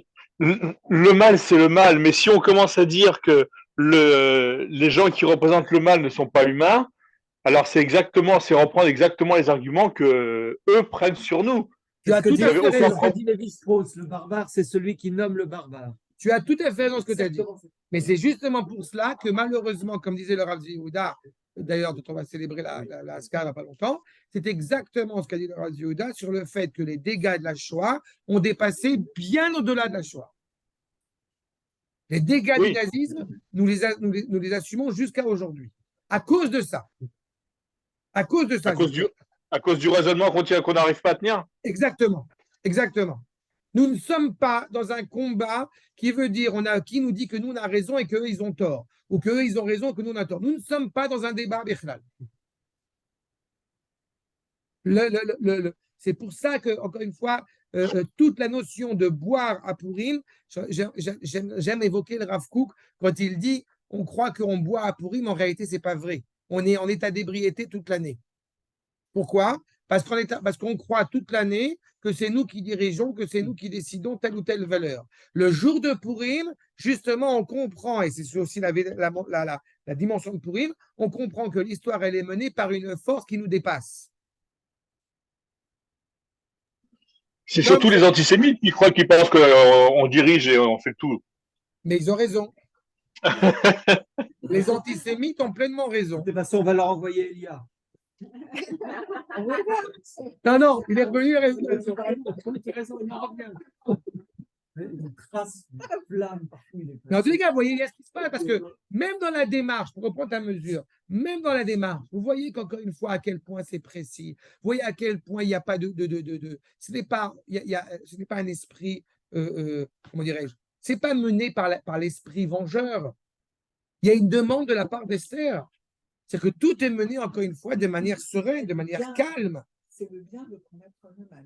Oui, on a 10 personnes, 11 personnes, on a 11 éléments dans la kétorette qui sont, encore une fois, qui vont être réparés toute forme d'impureté. On a 11 malédictions qui sont développées dans la paracha de Kitavo. 11 malédictions. Face à ces 11 malédictions, on va corriger avec la bénédiction. Les 11 éléments, les simané à Kétoret, les 11 éléments des encens que justement nous brûlons dans l'autel intérieur, c'est vraiment la paracha, dans l'autel intérieur qui sont là, comme rappelle nos Chachamim, que Kétoret, Kétir, c'est le lien avec Akadosh Baruch Hu. Nous voulons réhabiliter le lien avec Akadosh Baruch Hu. C'est ça l'essentiel du combat qui est mené. Regardez le Sefer Devarim. Ki yeh beish chet mishpat mavet veumat vetalita oto à la etz.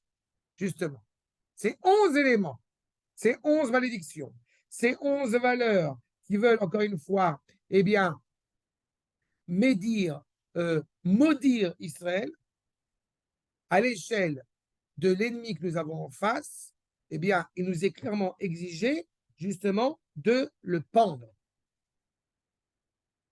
La justice qui est menée ici, elle est menée au nom de la justice divine. L'otali nevelto à la etz qui kavur tikberenu beyomahu. Et là-bas, eh bien, le sens, encore une fois, de cette pendaison, c'est qu'une fois tu l'as pendu, tu vas clairement, eh bien, l'enterrer. Tu vas pas le laisser là-bas. Pourquoi? Ki klalat Elohim talui velo tetame ta'advatecha. Justement, tu vas pas l'enterrer parce que ce serait une malédiction, ce serait une impureté à ta terre. Ashir Hashem echot enach nachala. À quel moment il t'a donné cette terre en héritage, donc tu dois te préoccuper encore une fois d'enlever. Vous vous rappelez de ce qui s'est passé avec Eichmann? Ces cendres ont été dispersées dans la mer. Il y a une symbolique exceptionnelle là-dedans.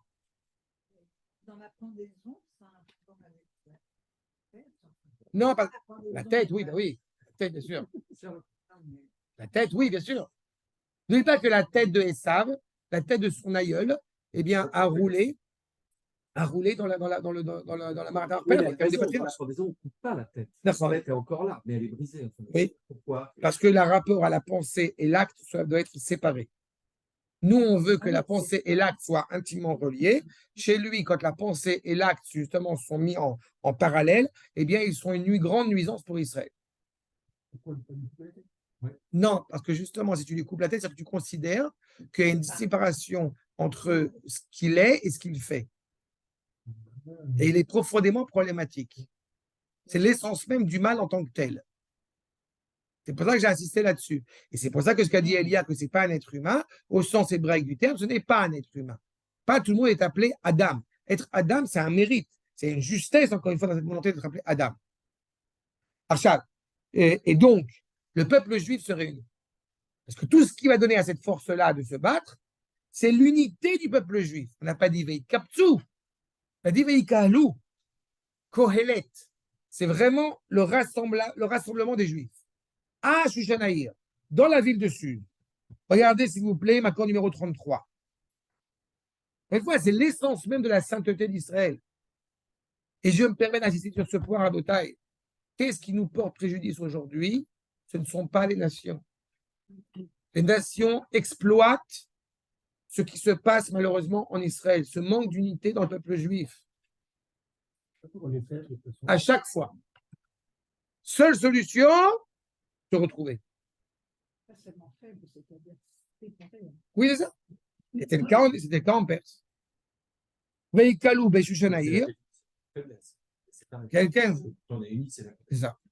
Malheureusement, on ne s'unit pas pour des bonnes choses. Oui, J'ai entendu, j'ai fait cette remarque-là, j'en parlais tout à l'heure, j'ai entendu, si vous avez le temps de l'écouter, cette députée qui s'appelle Gottlieb. Et elle a parlé, elle a dit quelque chose, d'abord elle parle, on voit qu'elle parle de tout son cœur. Mais j'étais dans le train cette semaine en train d'écouter, en train de voir ça quand j'ai vu ça, et je pleure en plein milieu du train, je voyais, je pleure. Et elle parle de dire, oui, des discussions de droite, de gauche, de machin. J'étais à l'enterrement, justement, des petits-fils du Rav Yaniv. Et on commence à m'interroger, oui, Kfar Hawara, c'est un pogrom, pas un pogrom. Elle a dit, pas aujourd'hui. C'est pas le jour aujourd'hui de commencer à rentrer dans ce genre de débat. Là, on est le peuple, ensemble, face à ce drame colossal que ça a été. Et elle a dit ça avec un emportement, avec vraiment on voit qu'elle était meurtrie, et j'ai trouvé ça très noble de sa part de bien taper du poing sur la table et de le dire. Est-ce qu'on peut dire, ou citer, un moment où le peuple juif s'est réuni vraiment? Oui, et pas que dans le malheur. Pas que dans le malheur. Tu as raison, pas que dans le malheur. Les 2 fois où le peuple juif il a été réuni intégralement dans son entité, ça a été au moment du don de la Torah et à Pourim. On n'était pas encore un seul corps au moment de la sortie d'Égypte. Et on te dit clairement que Vayachan Sham Amidbar, que Gouf Echad, Nefesh Echad, avant de recevoir la Torah au Sinaï, c'était vraiment une unité totale. D'accord? Et je pense, il y a d'autres épisodes où on a été unis, mais malheureusement, souvent dans la douleur. Là, je parle de 2 épisodes où on n'est pas unis dans la douleur. Je ne parle pas de l'unité de ma tante Pourim. Parce que après, Ça, c'est un sujet, c'est pas nous qui avons fait le Vaudor. Ouais. C'est 3000 juifs sur 1,8 million, ça fait pas beaucoup. Et quand D'accord? Et la raison du Vaudor, elle est d'abord et avant tout menée, c'est un autre sujet, elle est menée par les nations qui ont participé à la sortie d'Égypte. C'est ça? Mais je ne veux pas rentrer dans ça, vraiment, c'est un autre sujet. C'est quand même le sujet, puisque Amalek, c'est le sens même des nations. Non, mais là, ce sont des nations qui se sont rattachées à Israël au moment de la sortie d'Égypte. Elles ont divinisé Moshe. Ça n'a rien à voir. C'est encore un autre sujet. D'accord? quand Yoshua, quand ils sont entrés là, ils étaient unis aussi. Oui, tu as raison, avec Yericho. Mais tu vois que tout de suite après, on a malheureusement, on a Achan. Juste après, on a Achan. Et ça a créé un problème. On a perdu la première guerre. La deuxième guerre, on l'a perdue. Vaïkalou Beshushanaïr. Nassou Aguda Achan. Ils sont devenus une cohérence, une entité entière. Cette unité-là, elle est, encore une fois, intraitable. Et bizarre le Shalchou et Yada. On n'a pas pu blesser le trésor, on n'a pas pris, encore une fois, le trésor. Pourquoi? Alors, pour profiter du trésor devant le roi. Non. Nous dit le Rav, ce qui est juste à mes yeux, ils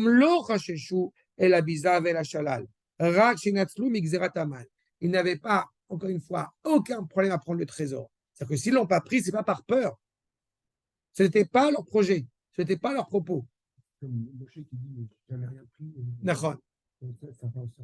Abraham, tu veux dire? Non? C'est Moshe il dit, mais j'ai jamais profité d'un quelconque cadeau. Ah, tu parles de Vaïkel Pekoudé là-bas. Oui, parce que malheureusement, tu avais certains juifs qui commençaient à dire il a le cou qui commence un peu à grossir. On voit qu'il mange bien la dafina. C'est ça. C'est pour ça qu'il a fait les comptes. Hey, même des gens droits et honnêtes, c'est toujours bien d'avoir une honnêteté, d'avoir une cohérence pour sortir de toute. Justement, là, l'idée, c'est que. Oui, mais ils avaient le droit là. Là, ils auraient le droit de le prendre. Ils avaient le droit de le prendre, Bichlal. Mais ils n'ont pas pris. Parce qu'encore une fois, ce qui les importait, c'était la justice morale. C'est pas pour leur argent qu'ils se sont battus avec eux. Et là, à la nefashot, à Sheriushan. Mais ce qu'on veut, c'est d'abord et avant tout, encore une fois, sauver le peuple, moralement, encore une fois. Et là, il y a un Kiddush Hashem.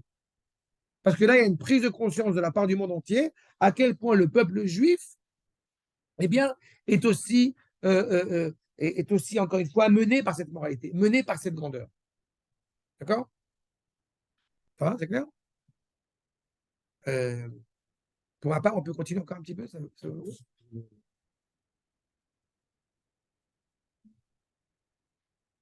Vous avez la feuille suivante. Donc, ce rassemblement, ce regroupement, encore une fois, invoqué par la sainteté. Vous comprenez que quand à chaque fois on va parler d'unité du peuple, eh bien, quand c'est une unité qui n'est pas rattachée au Kodesh, c'est toujours dangereux. Il y a une expression en hébreu même moderne qui dit, comment cette expression? Genre Nechama Tipshim, quoi. C'est-à-dire qu'il y a la consolation des idiots. C'est quand on se réunit parce qu'on est dans une situation, bon, bah, il faut qu'on se réunisse, sinon on va mourir. C'est pas une vraie unité.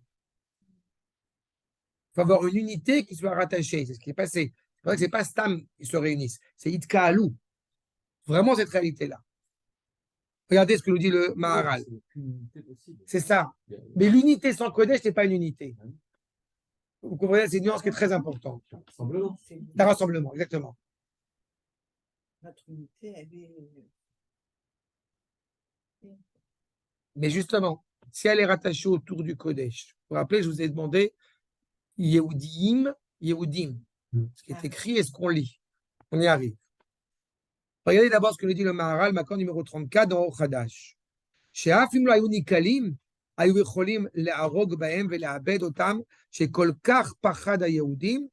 que, nous dit le Maharal, que même si on ne s'était pas réunis, puisque de toute façon le peuple juif ne peut pas mourir, on aurait vaincu. Pourquoi? Parce que la peur des Juifs a été, leur réputation les a précédés. Mais ça évidemment, par providence divine. Vous comprenez qu'à la guerre des 6 jours, il y a des religieux, il y a des pas religieux, tout ce que vous voulez. Donc c'est clair qu'il y a la providence divine à ce moment-là. La question, elle n'est pas à ce niveau-là. Seulement, on veut raffermir cette unité, lui donner un réel sens. Pas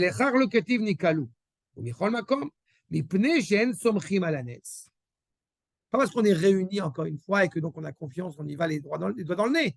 J'ai expliqué une fois à quelqu'un qui m'a dit, mais tu comprends que ce qui est quand même important, c'est d'être animé par le Kodesh. Et par conséquent, ça ne sert à rien d'aller à l'armée. J'adore ce genre de phrase, ça m'amuse beaucoup à chaque fois. Et je vais coutume d'expliquer que dans ce cas-là, eh bien, j'encourage cette personne à prendre les Teilim. Et moi, je prends le tabor. On va à Gaza. Et on voit qu'est-ce qui sort vivant de là-bas. D'accord? Et ce qui m'a, là où j'étais interpellé, c'est quand il m'a dit, c'est évident qu'il sort vivant de là-bas. C'est moi, avec les Teilim. J'ai dit, là, je ne peux pas. Là, c'est du trop gros niveau pour moi, je ne peux pas. D'accord? Voilà. Enzo Jiménez. On a confiance à Kajborou. C'est d'une cohérence, encore une fois, dans ce que nous faisons. Ayunikalim beyachad. Kevan, j'ai voir Katouche Ayu Cholim Ligmor Amassé. Ils avaient déjà la capacité à se battre et à vaincre. Afimlo Ayunikalim, même s'ils n'étaient pas ensemble. Katavachar Minamassé, Kasheraya Amassé, Sheunikalim Veasu Mashiraou, il aime la Asset. Ça veut dire qu'a priori, ils n'étaient pas forcément réunis. En tout cas, ce n'est pas le sentiment qu'ils avaient. Même s'ils se sont réunis, si vous avez tout type de gens, des juifs érudits, des juifs moins érudits, ils sont ensemble. On ne sait pas pourquoi ils sont ensemble, mais ils sont ensemble. J'ai évoqué la guerre des 6 jours. Vous avez énormément de juifs dans le monde qui se sont réveillés dans leur identité juive après la guerre des 6 jours. Eux-mêmes ne savent pas l'expliquer pourquoi, mais c'est un fait.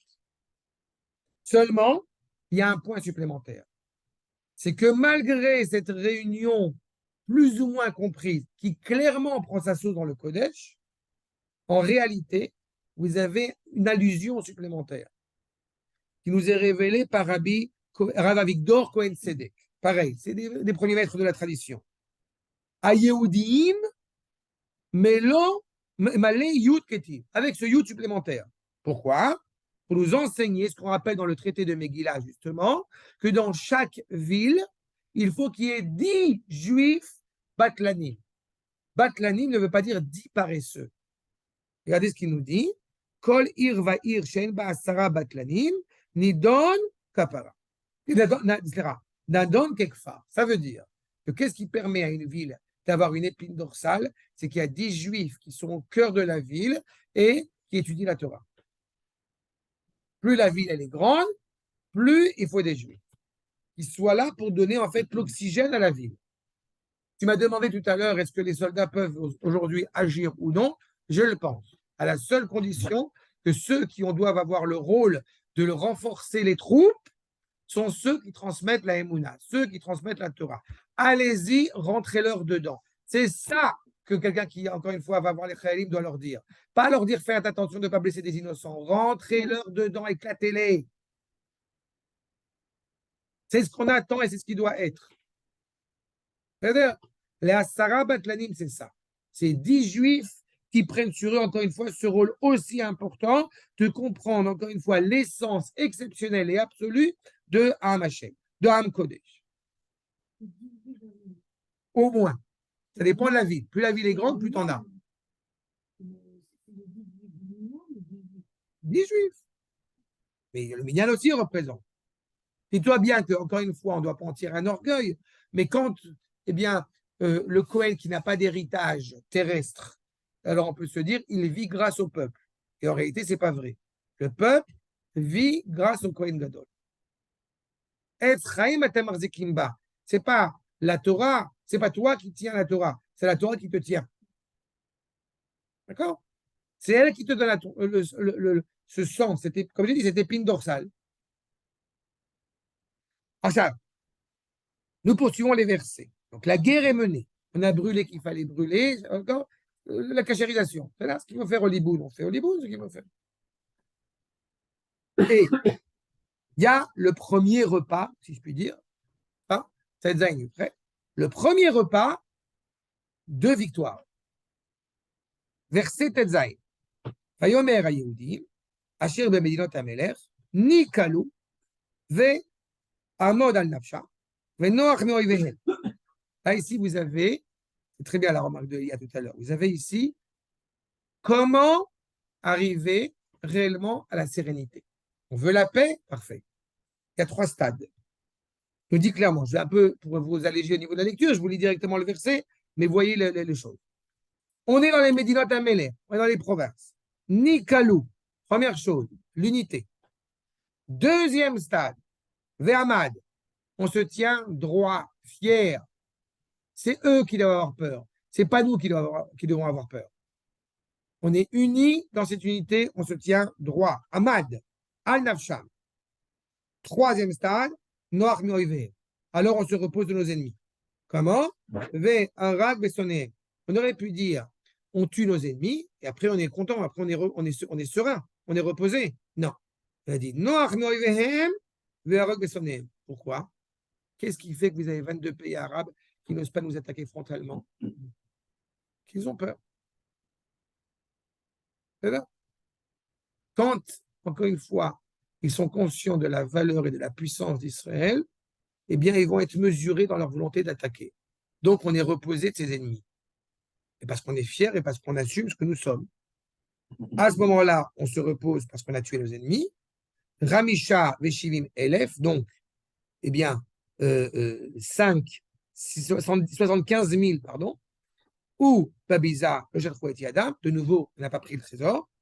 Bayom Shlosha Asar, le 13 du mois de Hadar, Ve Noach Be Arba Asar, Bo, et on se repose le 14 Hadar, Ve Asar Otoyom, Mishte Ve Simcha. Et on a fait un grand repas avec la joie.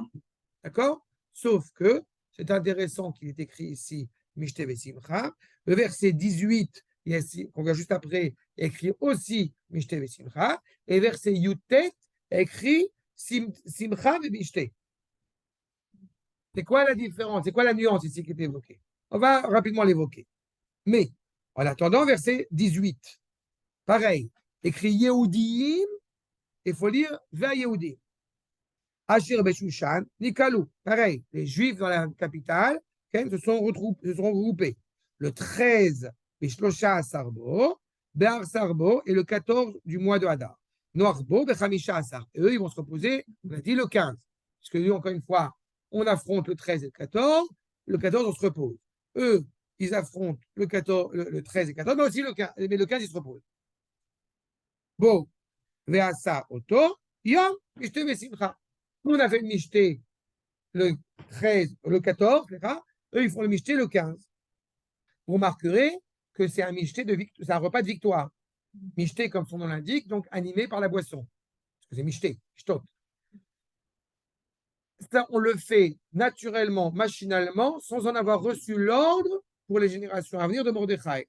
C'est évident que quand, encore une fois, je leur parle de Simcha, c'est évident que quand nous avons vaincu nos ennemis, eh bien, qu'est-ce qui se passe après?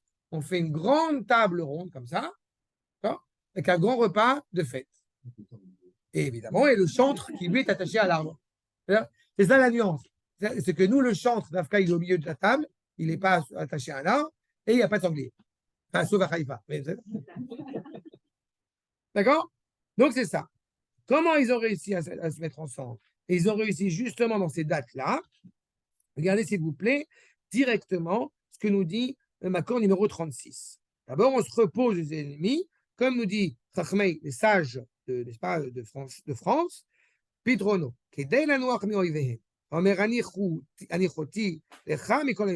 on se repose de ses ennemis. Comment? Pourquoi il y a 75 000 personnes, qu'est-ce qu'on veut indiquer en évoquant ce chiffre, qui ont été tuées? Le Réma, Makor numéro 37, il voit une allusion très intéressante. Hamisha, Torah. On s'est réunis. C'est la réunion autour du Kodesh. On est animé par cela. On a dit on ne peut pas se reposer tant que le mal existe. On se repose sereinement quand la destinée du peuple juif est assurée, parce qu'encore une fois, elle donne sens, elle donne vie au Kodesh. Hamisha, les 5 rouleaux de la Torah. Shivim, 70 facettes. Okay? Shivim panim de la Torah. 70 visages de la Torah. Elef, c'est quoi Elef?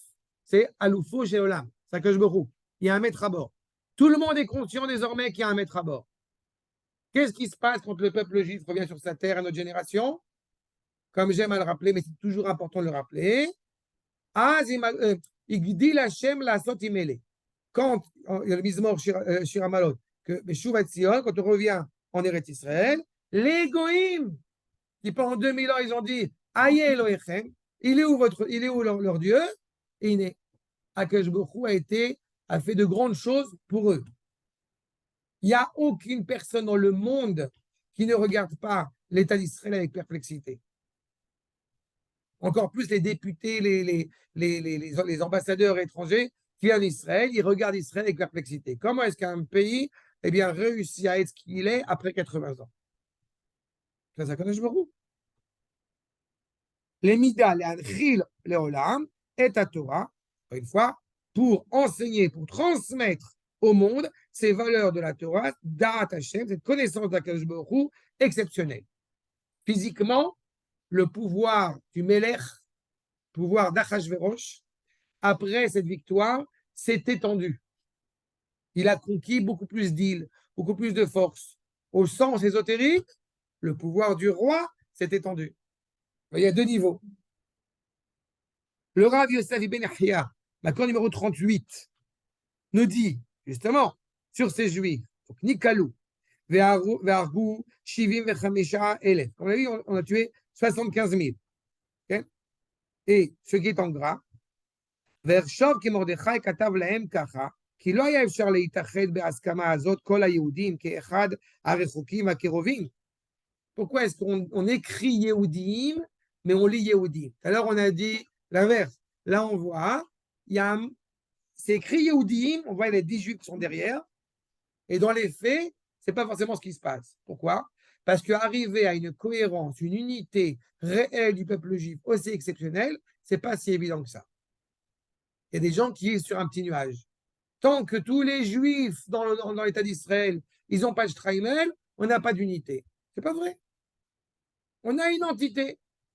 Et le Rav Ben Chia dit clairement, c'est difficile d'avoir une unité, encore une fois, entre tous les membres du peuple juif, parce qu'on a des gens physiquement et spirituellement éloignés, et d'autres plus proches. S'il n'y avait pas eu Mordechai qui les met en garde, Abota, il faut toujours avoir en tête, on est un peuple, on n'est pas une faculté du judaïsme. Donc, dans le peuple, il y a des gens qui connaissent plus, qui connaissent un peu moins, mais toute cette entité, elle véhicule ensemble un message, encore une fois, divin en étant le peuple juif.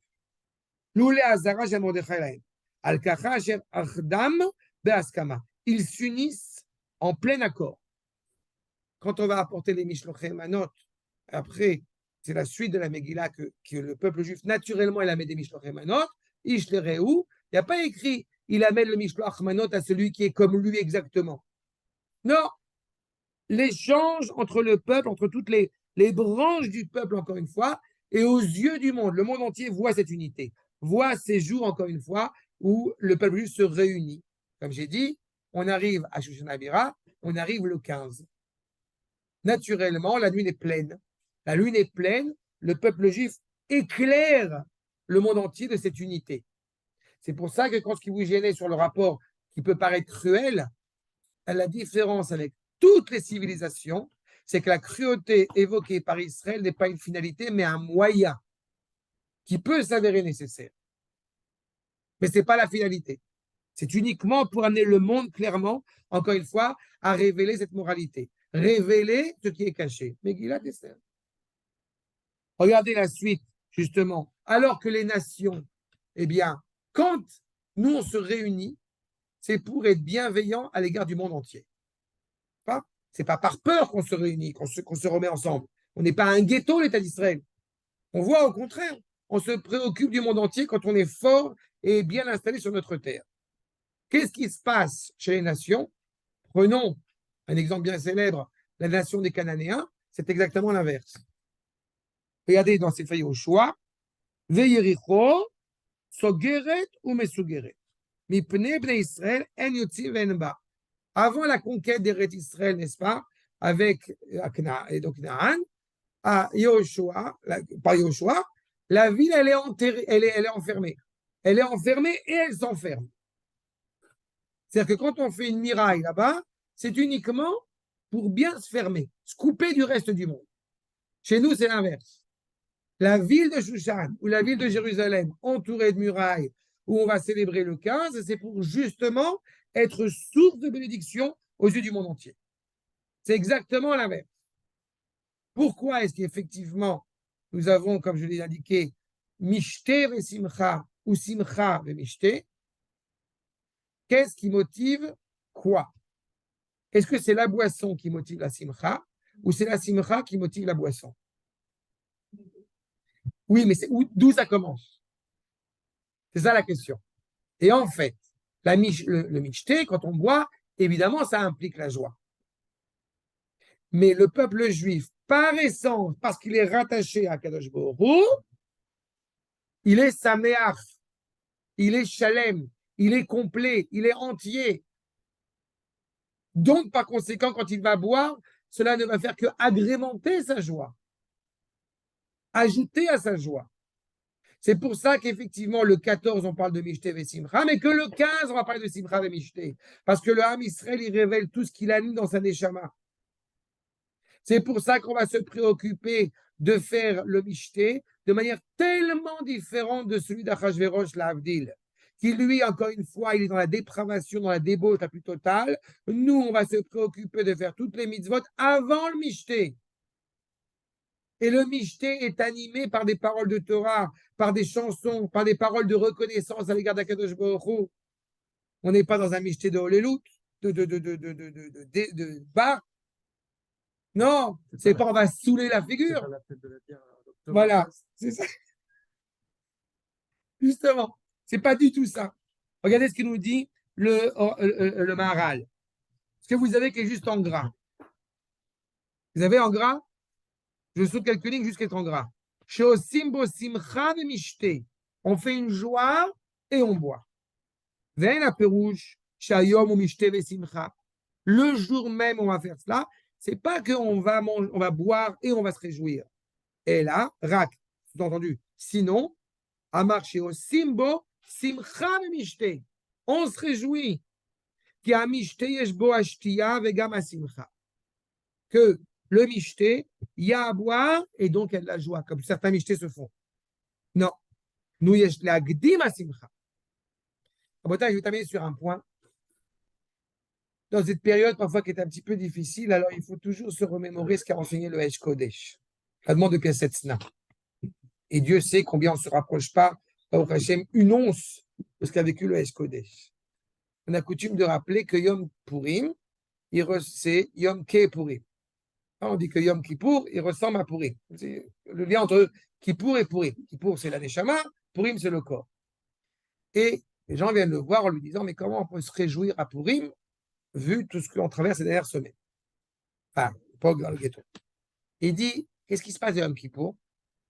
On jeûne. Est-ce que tu m'as demandé, qu'est-ce qu'on fait? Est-ce qu'on jeûne ou on jeûne pas à Kippour? Non, on jeûne. Si Yom Kippourim, c'est comme Purim, c'est-à-dire que de la même manière qu'il y a une mitzvah de jeûner à Yom Kippour, il y a une mitzvah de se réjouir à Purim.